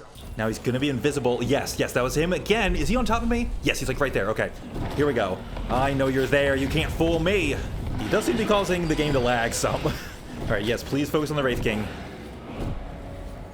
Why is there fire in there? Oh, no, here he comes. Ouch! It keeps going. Okay, let's get him. Let's switch to Bolide here, actually. Because the farther away the target is, the stronger the spell becomes. Don't move, don't move. Whoa! Yes! Yes! Jultor is slain. Now to take the city. Incineration, and so the rest of Markarth falls pretty easily. The Draugr aren't able to put up nearly as much of a fight as Jultor did. Jarl Igmund. No shouting at me, no shouting at me. And that's gonna do it. And so that means the treasures of the city are ours to claim as well. Ebony boots? Courage isn't a great enchantment, but that is really high quality. And so with the Reach conquered, it's time to return to Hamar's Shame. All right, new spell time. The expert level spells are available. Hot Potato. It's a fire that jumps around at random. All right, I think I want to buy Scorching Hands. So it blasts melee range targets. Okay, and I have like just enough to get Hot Potato. So I guess I have to. All right, so let's try out Scorching Hands here. Why? Excuse me, why won't it cast? Why won't it cast?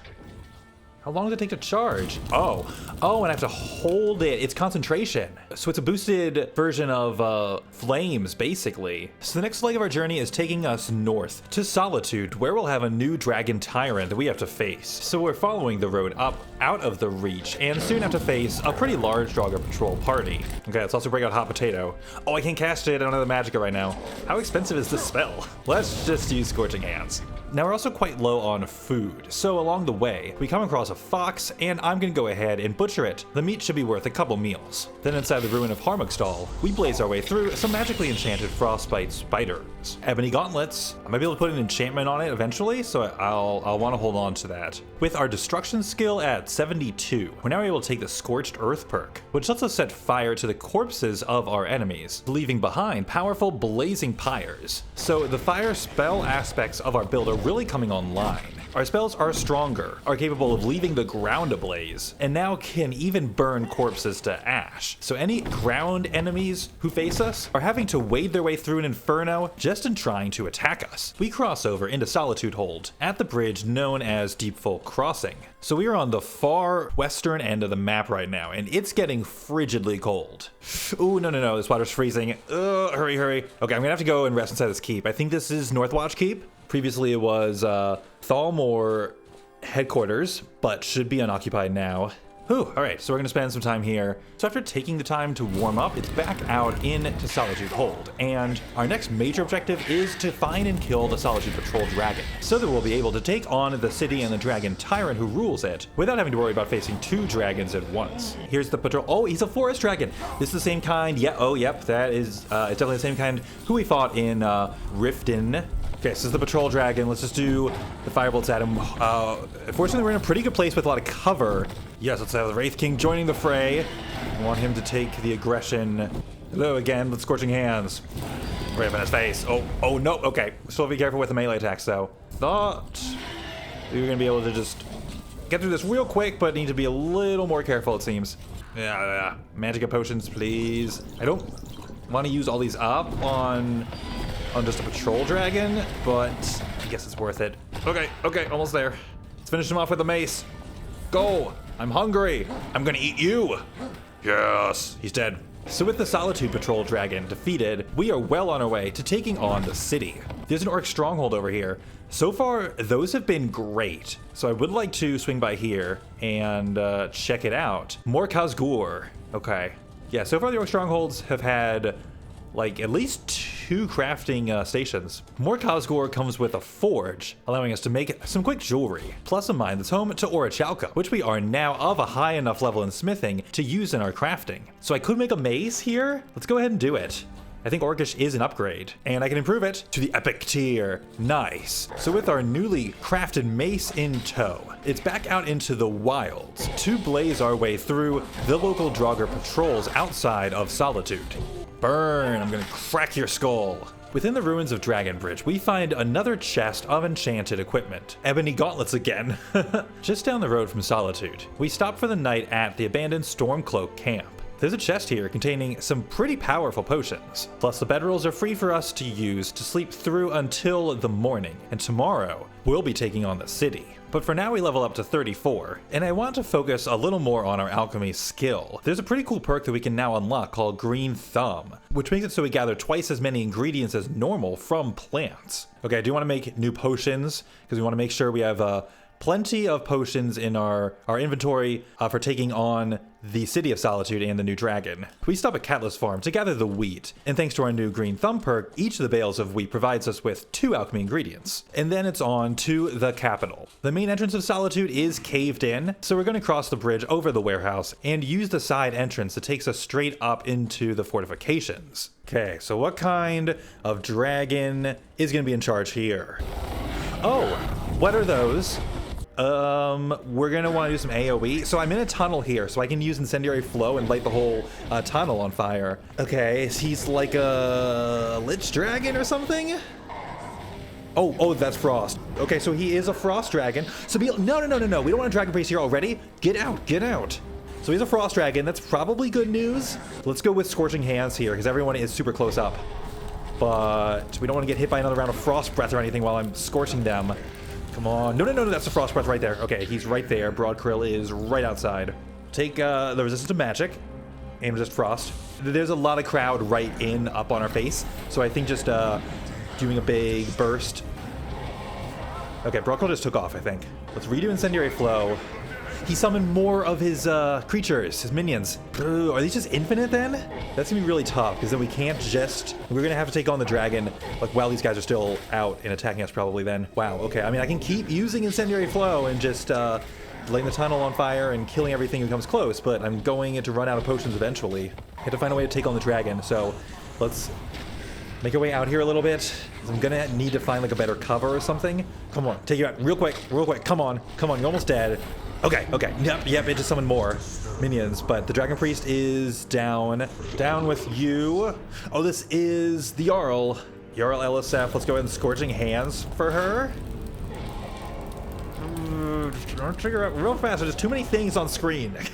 So this movie's just gonna be like chasing us around the whole time, it seems. Okay, this Broadkrill. He's dealing with our Wraith. Nope. Now he's dealing with me. Bull-eyed. Just bull-eyed him a bunch of times. Okay, that was pretty decent. I'm glad he's a Frost Dragon. But those minions do make things a lot harder. Where do you go? There you go. Bull-eyed. Bull-eyeds again. Let's get a lot of distance, which makes the spell stronger. Looks like we might just feel a Scorching Hands in here. I don't have that much magicka though. Okay, let's go ahead and restore all our magicka. Cast. Go. Oh, that's not going as fast as I thought. Okay, that's still pretty good. Okay, keep going. Unfortunately, I have to pause the spell to heal. Go. Oh no, that was such a big hit. Okay, heal. Go. We're so close. Yes. Wow.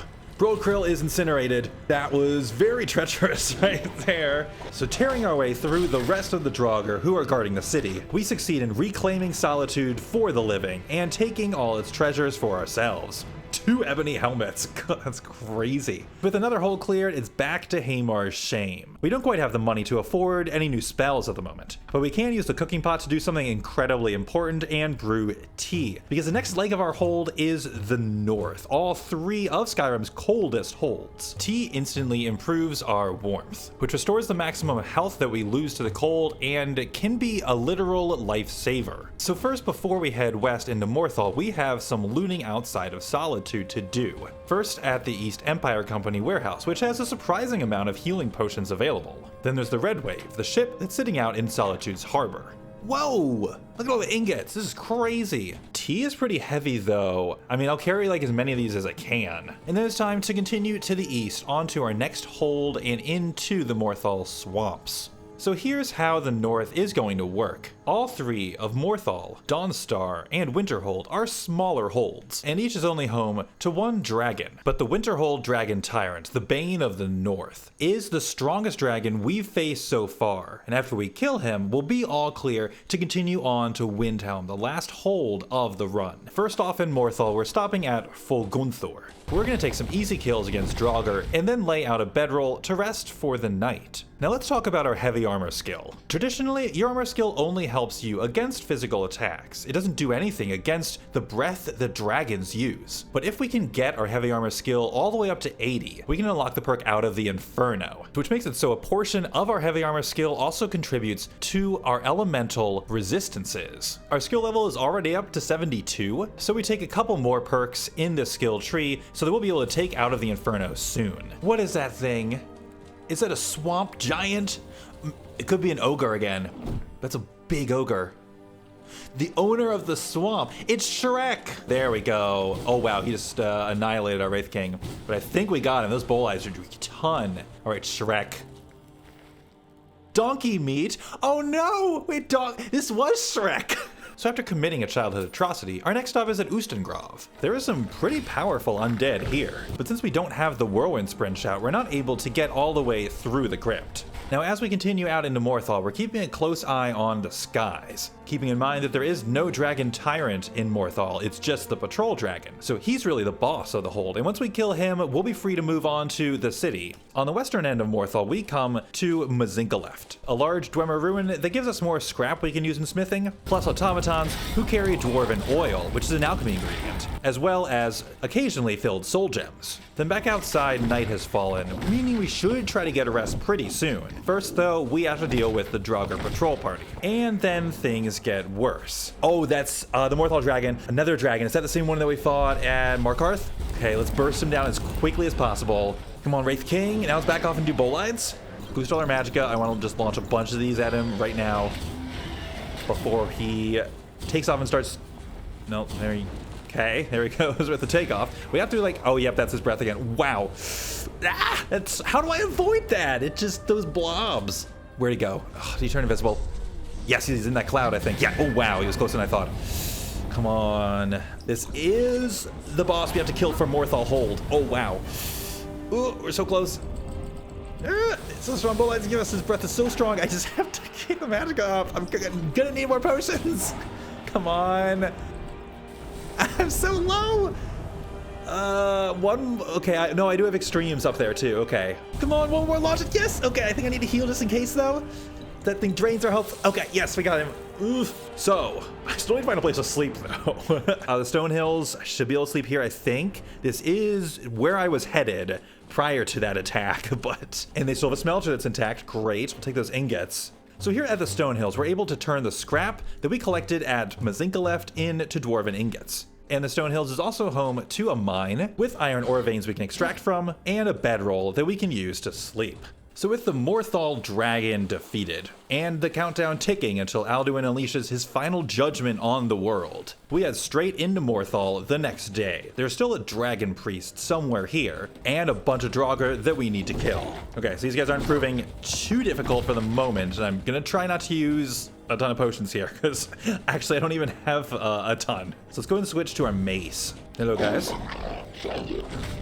Mace to the face. Oh, that is the Dragon Priest right there. And let's go ahead and light the bridge with Incendiary Flow. That Dragon Priest isn't on the... No, it's coming around. We can dip into potions here a little bit if we need to. Wow, what are you doing? That's powerful spells. That is Igrod. So we can heal up and... Oh no, very, very cold. That's not doing a lot. Wow, my health has dropped a ton because of that frost spell. All right, you're dead. I guess I can go and drink some tea. Let's do that. So that immediately improves our health because it takes off the cold. And of course, inside the ruins of Morthal, we find more powerful enchanted equipment. Ebony armor of eminent destruction. That is so good. But again, it's not improved. So our orcish plate armor, which also has good enchantment increasing our health, is higher armor score. So I don't think I'm gonna equip this right now.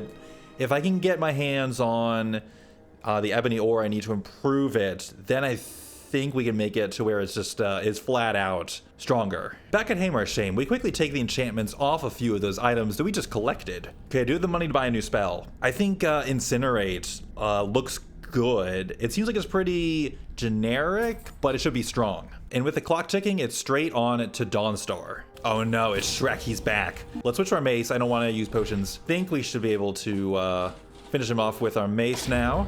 Is Ebony, which really... What? Each time he spins his club around, it's a separate attack that can hurt us. Wow, that's a really cool attack. Within the ruined Hall of the Vigilant, we're able to pick up a few more potions, and then battle a large Draugr patrol party outside Fort Dunstad. Okay, so I've got a forge here. I think we got some Dwarven ingots, so yeah, we can make bows out of these and get our smithing up to about 80, which I think unlocks a perk for ebony crafting. And after doing a quick search of the fort, we find a nice cozy jail cell where we can sleep next to a dead skeever. Sweet dreams, Alvor. Within the Destruction skill tree, we can now take the Elemental Specialization perk. This lets us choose one of the 3 elements to make all spells of that element 15% stronger. So for our Forge Master build, we're obviously choosing fire. And then the World in Flames perk increases the damage that we do through our other effects that set the ground ablaze, and makes our fire spells stronger against targets who are standing on burning ground. And our Heavy Armor skill is very nearly up to 80, so I'm gonna hold on to one last perk point, so as soon as we hit it, we'll be able to take out of the Inferno. We leave the fort in the early hours of morning and find a new Draugr patrol party already has come upon us. And then things get trickier. Magma Dragon. Okay, this is the Dragon of Dawnstar who we gotta kill. Alright, let's not... no, that still does a lot of damage, actually. Okay. Alright, we're gonna use Bolides here. He's going to have resistance to it, unfortunately. But... something. I don't know. Oh, and he has meteors. Sure, of course. Why not? Okay, I don't think the sun is up technically, so I don't think our Force of Nature perk's active, which makes our fire spells cheaper. We need to get the cover here. We need to use the cover, and Bolides should be very good. I guess he's going to attack Wraith King again. That's very good. Okay, we should be able to work our way through his health just gradually here. It seems like we should be okay here, even though his level's real high. Oh, what? Wait, okay. Why is there a second dragon?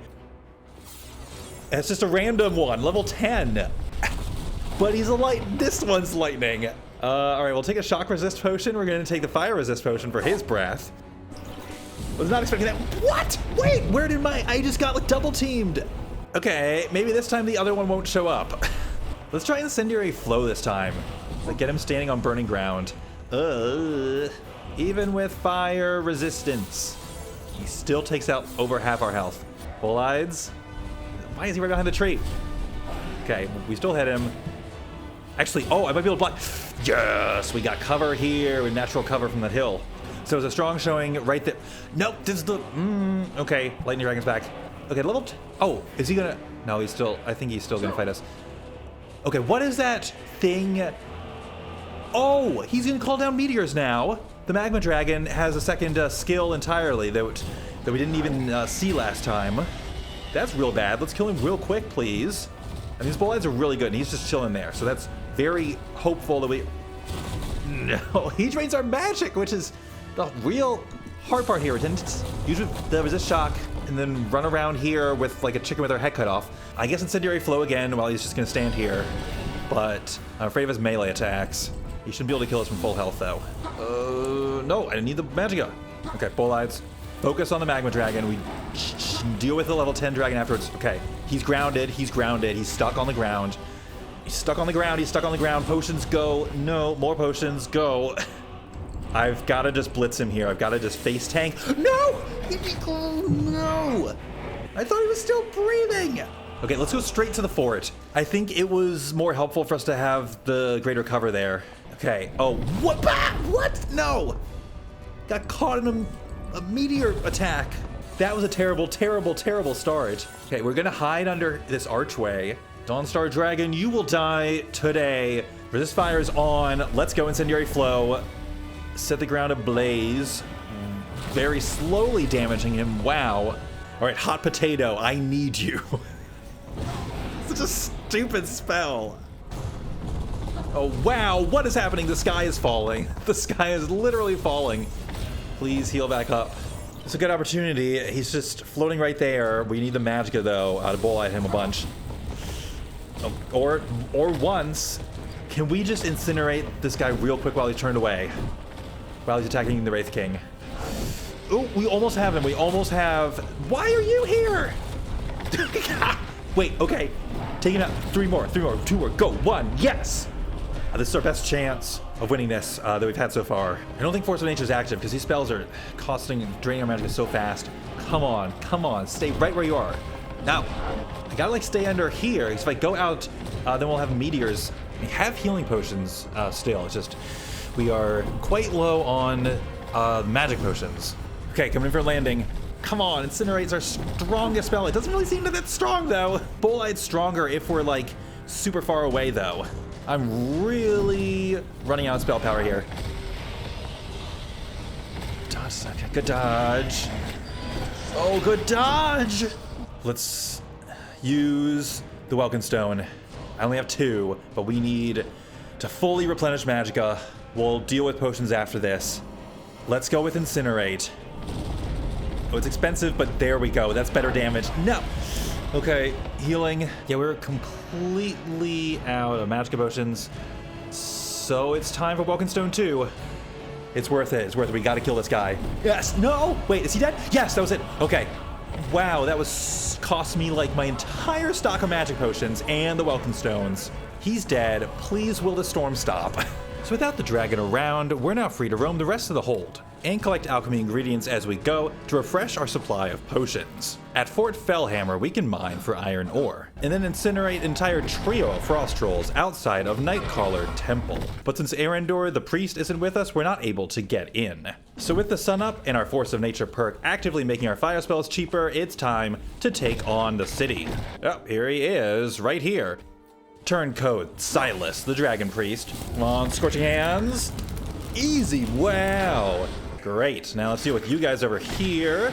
So after that really tricky dragon fight, the rest of Dawnstar goes pretty smoothly. Oh, this is a heavy armor enchantment. It makes our heavy armor like stronger. Now that's interesting because with Out of the Inferno, it should also make our resistance to the elements stronger too. And speaking of Out of the Inferno, okay, finally, so this gives us fire, frost, and shock resistance equal to 0.02% of our armor. So that means if we had 100 armor, it would give us a resistance of 2%. So with the armor we currently have, we should be close to 5%, which is solid. That's not as good as I was hoping, honestly. It'll go up though. And so then it's on to Winterhold, the coldest hold in all of Skyrim. So having that tea that we brewed earlier is going to be really important. After hopping across some icebergs over treacherously cold water, we head in to the Crypt of Ingveld. There are some pretty strong undead to kill in here, as well as good loot to find. A magic resistance of 20% is really high.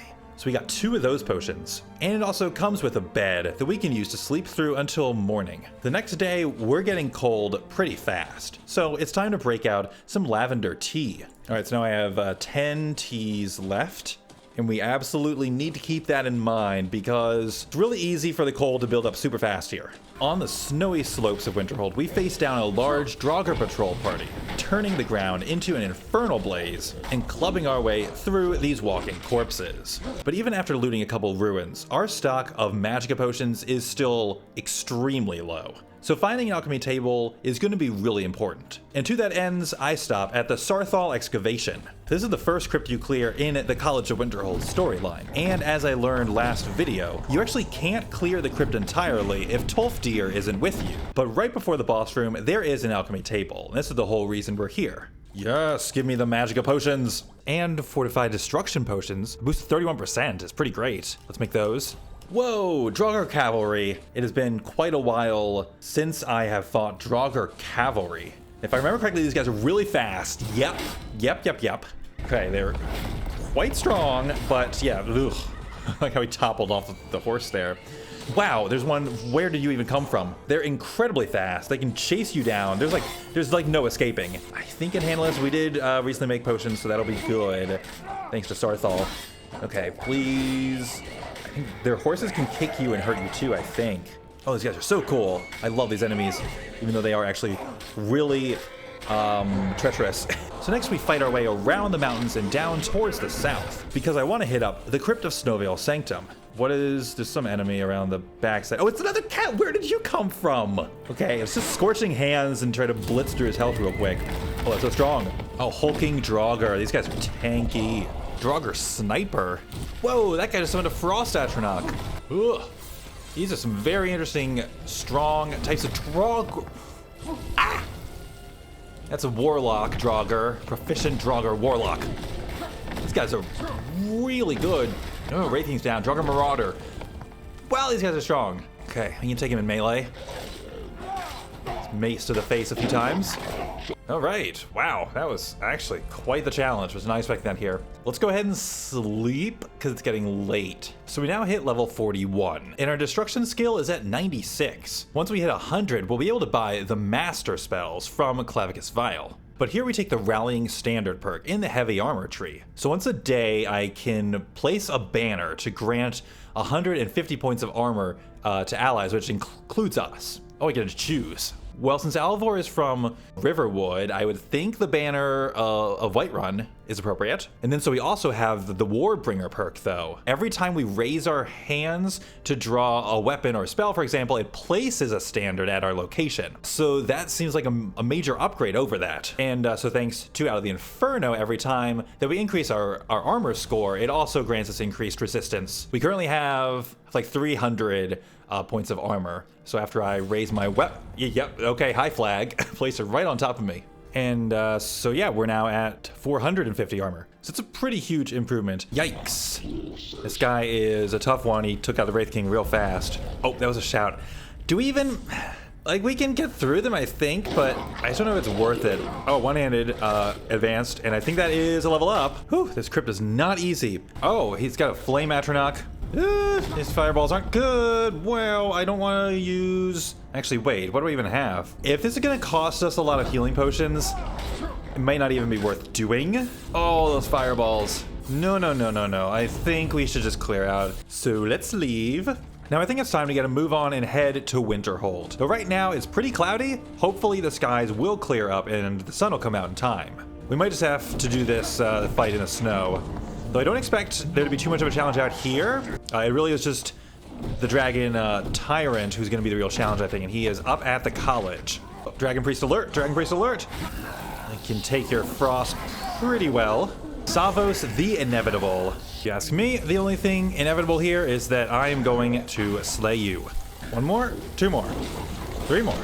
There we go. Great. So Scorching Hands and incinerate these last few Draugr here, then head up to the college. Mulvenfoss, Bane of the North. So what type of dragon is he going to be? I don't know if he's going to fly down here. Yeah, okay. I guess we'll fight him down here in the city then. Oh, he's definitely a Lich Dragon or something. I think we want to use the archways on the bridge for cover. Bolides, we have a lot of distance on us, that should do a lot of damage. Oh, excuse me? He reanimated. He reanimated all the Draugr in Savos? This is gonna be a problem. Savos the Inevitable is back up.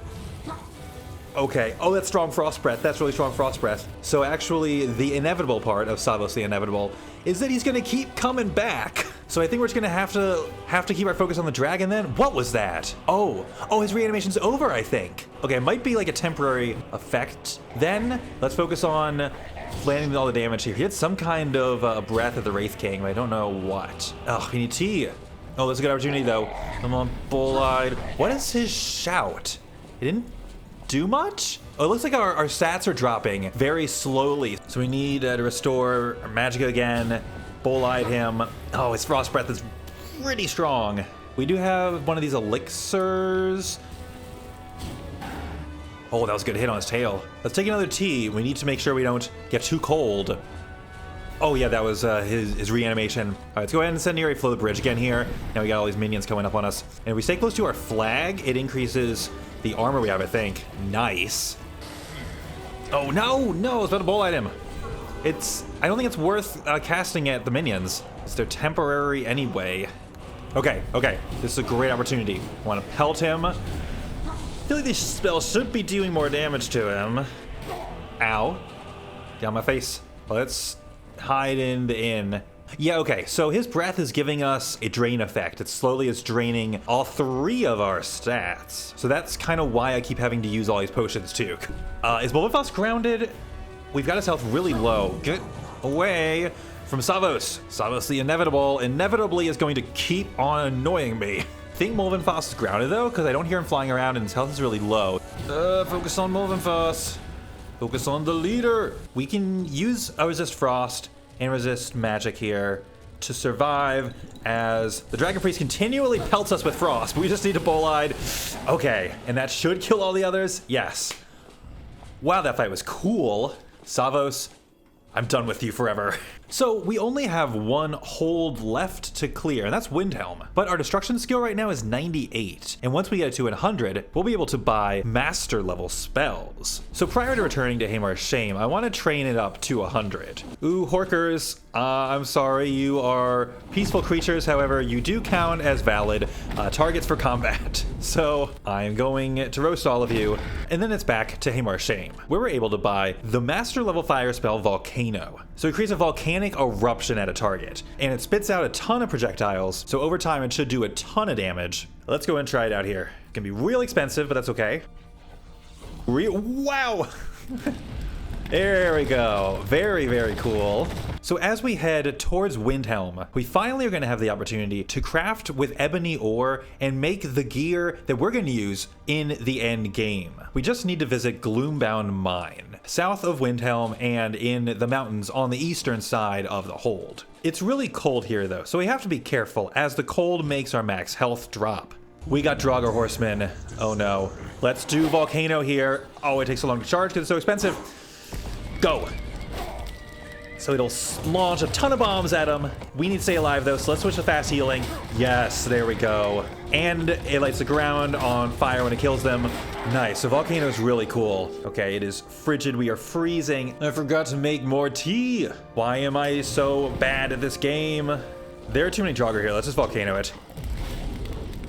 Oh, Volcano's so cool. Now on the way to Gloombound, we do also pass through Kynesgrove. And there's a chest here with more enchanted items. And Kynesgrove is also home to a mine, so we can briefly warm up here. Gloombound, let's do it. This is the Orc stronghold that is just outside of Gloombound Mine. So all we have to do is cross this bridge, and here it all is. The smelter's still intact. Gloombound probably is the best mine in all of Skyrim because of all the ebony ore it contains. So after we extract a bunch of ore, we lay out a bedroll and take a good night's sleep. And with our destruction skill of 100, we're now able to take the capstone perk Cataclysm. Fire spells that hit targets who are affected by burning ground explode for 20% of their current health, blasting them into the air and reducing their magic resistance. This is just a fantastic perk for making our fire spells stronger and cooler. And then in the smithing tree, we of course need to take the perk to unlock ebony smithing. So after using the Gloombound smelter to convert our ore into ingots, we now have everything we need to make a full set of ebony equipment. And this is going to be the gear that we take with us all the way through the end game. So long, steel plate gauntlets of the accursed. Our Wraith King was super helpful, but it's time to move on. We're able to improve all our gear to the epic tier as well. The Forge Master is complete. So our next step is to find an enchanting table to put enchantments on our new equipment. For this, we come to Fort Amel. There should be an enchanting table inside the fort here, but it turns out that we aren't alone. Oh, this is gonna be the patrol dragon, Blackwing Dragon. What kind of dragon is this? I don't think we've fought this yet. Blackwing. Oh, he is a fire dragon, okay. Oh, wow, that's strong. That means our spells won't be as effective against him. Good thing we have a decent stock of potions right now. But we know the Windhelm Dragon's coming up to the Tyrant. Oh, and he's got meteors, of course. Because who doesn't nowadays? The good part, oh, that was Cataclysm's explosion, I think. So yeah, the good thing here is we have a lot of cover. There are a lot of places for us to hide from Dragon Breath. Oh, that's a nice place to land. I like you over there. Hit, nice. Oh, that should ground him. Yeah, I'm like out of magic potions again. We're gonna have to find a way to get new ones after this fight then. And do I have Welkin Stones? No. I guess we kind of just have to wait for our spells to recharge. Fortunately, because of this tower, we're pretty safe here. I want to kill him using our Volcano spell though. That'll be cool. Oh yeah, look at that. Look at that. And maybe I should have used that earlier. Oh, this fort has a cooking pot. I forgot about this. Great, so we should be able to make some more tea here. Crisis averted. Cool, so here's the arcane enchanter also. So this will allow us to upgrade our new equipment and put on new enchantments, and this is it. So here are the enchantments I end up choosing. For our mace, we choose a simple fire damage enchantment. We kept the ebony armor of eminent destruction that we came across earlier. For our helmet, we choose a magicka regeneration enchantment. Now our boots have a really cool enchantment. It's called Windfall. Every second we have a 3% chance of regaining a burst of health and magicka and stamina. So this is good for keeping us alive in longer fights and making it so we don't have to use as many potions. And then our gloves simply increase the maximum amount of magicka we have available. And we're also able to take a sleep here at the fort. So we're into the part of the playthrough now where we're claiming our capstone perks that really bring our build online. And in the heavy armor tree, it means taking Doombringer, which makes our rallying standard flags also improve the strength of our fire spells. I really need more potions. I've got like a variety of things, but not a ton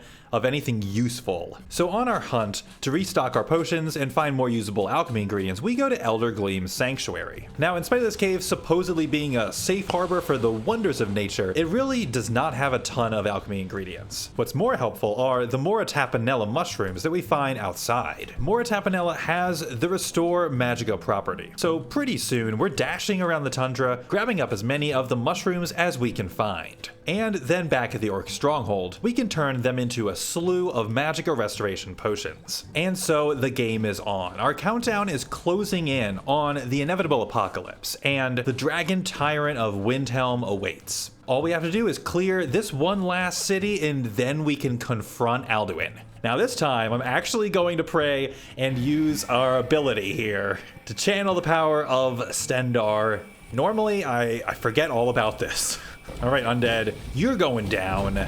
Oh, that was a nice cataclysm explosion. Altadon, the Bane of Windhelm. He's level 60 also. Okay, so he might not be that much tougher than the Blackwing Dragon, but he looks like he's definitely Frost. It's going to raise the power of our destruction spells. Okay, Bull-Eyes. Oh, you've tried Frost Fever. What does that do? It halves our frost resistance, so I guess our potions won't be as effective then. Okay, we're gonna use the archway at the entrance here as cover. Bull-Eyes, Bull-Eyes. Nice, that is a good shot we got at him. Whoa, we have so much range, Bull-Eyes so strong. But, can I buff? Go, yes! Oh, we almost took him out in one round. We are so strong, dude. Oh, he died. Wow. If you can't take the heat, get out of Windhelm. So Altadon, the tyrant of Windhelm, crumbled before the heat of our infernal fury. And the rest of the city, well, they don't stand a chance. Not the Draugr, and not the dragon priest Wodenfirth. No snows, no Draugr, no dragons will stand before the might of Alvor of Riverwood. And with the last city conquered, it's time to begin our final ascent and challenge Alduin, the World Eater himself. Now the final leg of our journey will take us east, up into the Velothi Mountains on the eastern edge of Skyrim. Because now that all the dragon tyrants have been overthrown, everything is set for us to bring the fight to Alduin, the World Eater himself, at his mountain eyrie, Skuldafn, the gateway between the mortal world and Sovngarde. And there's no time to waste, because with only a few days left on our countdown and the possibility of dying to Alduin a few times in this final confrontation, it's still far from a guarantee that we'll be able to complete this challenge in time. In the main game's storyline, the only way to get to Skuldafn is through flying to it after capturing the dragon Odahviing. But in post-apocalyptic Skyrim, Skuldafn is accessed through a portal. Oh, I hear the dragons, and that is beautiful. Through the portal to Skuldafn. Oh yeah, okay, we're gonna fight a few dragons here, and a ton of Draugr. And so it begins. The final gauntlet, where we'll face the strongest Draugr who we've fought so far, and at the end of it, Alduin, the World Eater. Okay, I think we're gonna try to use the archways here to get some kind of cover. Okay, we got two dragons on us right now. They're only level 10s though. Oh, but yeah, they're gonna have meteor effects too, of course. Take a resist cold, and let's strengthen our spell casting abilities too. Oh, I hope this archway protects us. Okay, oh, this is the other one. Let's switch to Incinerate, which is stronger, but oh, they're still will take out a lot of our health. No, that missed. Can't afford to miss. Oh, wow. Oh, that's Adept Warlock. Who shouted at me? The stronger Draugr will have shouts too. which is definitely problematic. And the dragons are gonna, of course, shouting at us. Okay. Oh, can we kill you here? Oh, get the kill, get the kill. No! Okay, it's set further up. There he is, the aspect of Alduin. This is a new version of Alduin I haven't killed before. Let's take out this dragon real quick if I can, though. There's a brand new version of Alduin who I've never fought, so I don't know what he's gonna do exactly. Oh, that's him. Okay, yeah, that's really strong frost breath. Well, okay, so he resists cold again, like in vanilla. What? No! That was so, it kept going so much. Okay, take 2. These guys, I mean, they're only level 10, so the dragons aren't too bad on their own. It's more of just like the combo. Let's try Volcano here. At least while that one's grounded. Oh, come on, you take so long to cast. Is that cast? Is that cast? Oh, all right, yes, there it is. Okay, let's go with the mace. That was really, oh, whoa! Okay, that was a good volcano. Let's just chip down his health. The lower we get his health, the stronger our spells become against him. Now we want to make sure to put off drawing Alduin's attention for as long as possible. I think I see him flying around, but as long as we don't draw his aggro. Okay, you're dead. That's both the dragons. Draugr Horseman is back. Of course there are more of these guys. Okay, there's Alduin flying around up there. So let's just stay as far away as possible. Let's head over to this end of Skyrim. Yep, okay, another horseman. Oh, nice explosion. Go and drink our tea. The cold is really lowering our max health. Oh, what? The lightning spell. That is a strong Draugr, veteran Draugr, warlock. No, that miss! Go, yes, please. Hit me in melee. Just don't cast your spells at me. Let's break out Volcano again here. Nice. And it staggers him too. Great. Now let's get another Draugr champion. Oh, this guy's really strong too. And wait, he's still up. He's still up. I thought that killed him. Okay, it's gonna be rough. Let's try Incendiary Flow. No. Nope, I did not mean to do that. No. We need to heal. We need to use a potion. Oh, wow. Okay, let's get it all the way back up. Wow, can all 3 of them shout? Take out the guy in the back. Go, get the hit. Okay, I think he's down now. Oh, this gauntlet's intense. Okay, and we're almost up to the top. I think we've got to climb up here now and face Alduin. This is the entrance to Skyrim, but we're not going to actually do that. Aspect of Alduin, level 70, here we go. Let's do Bolides.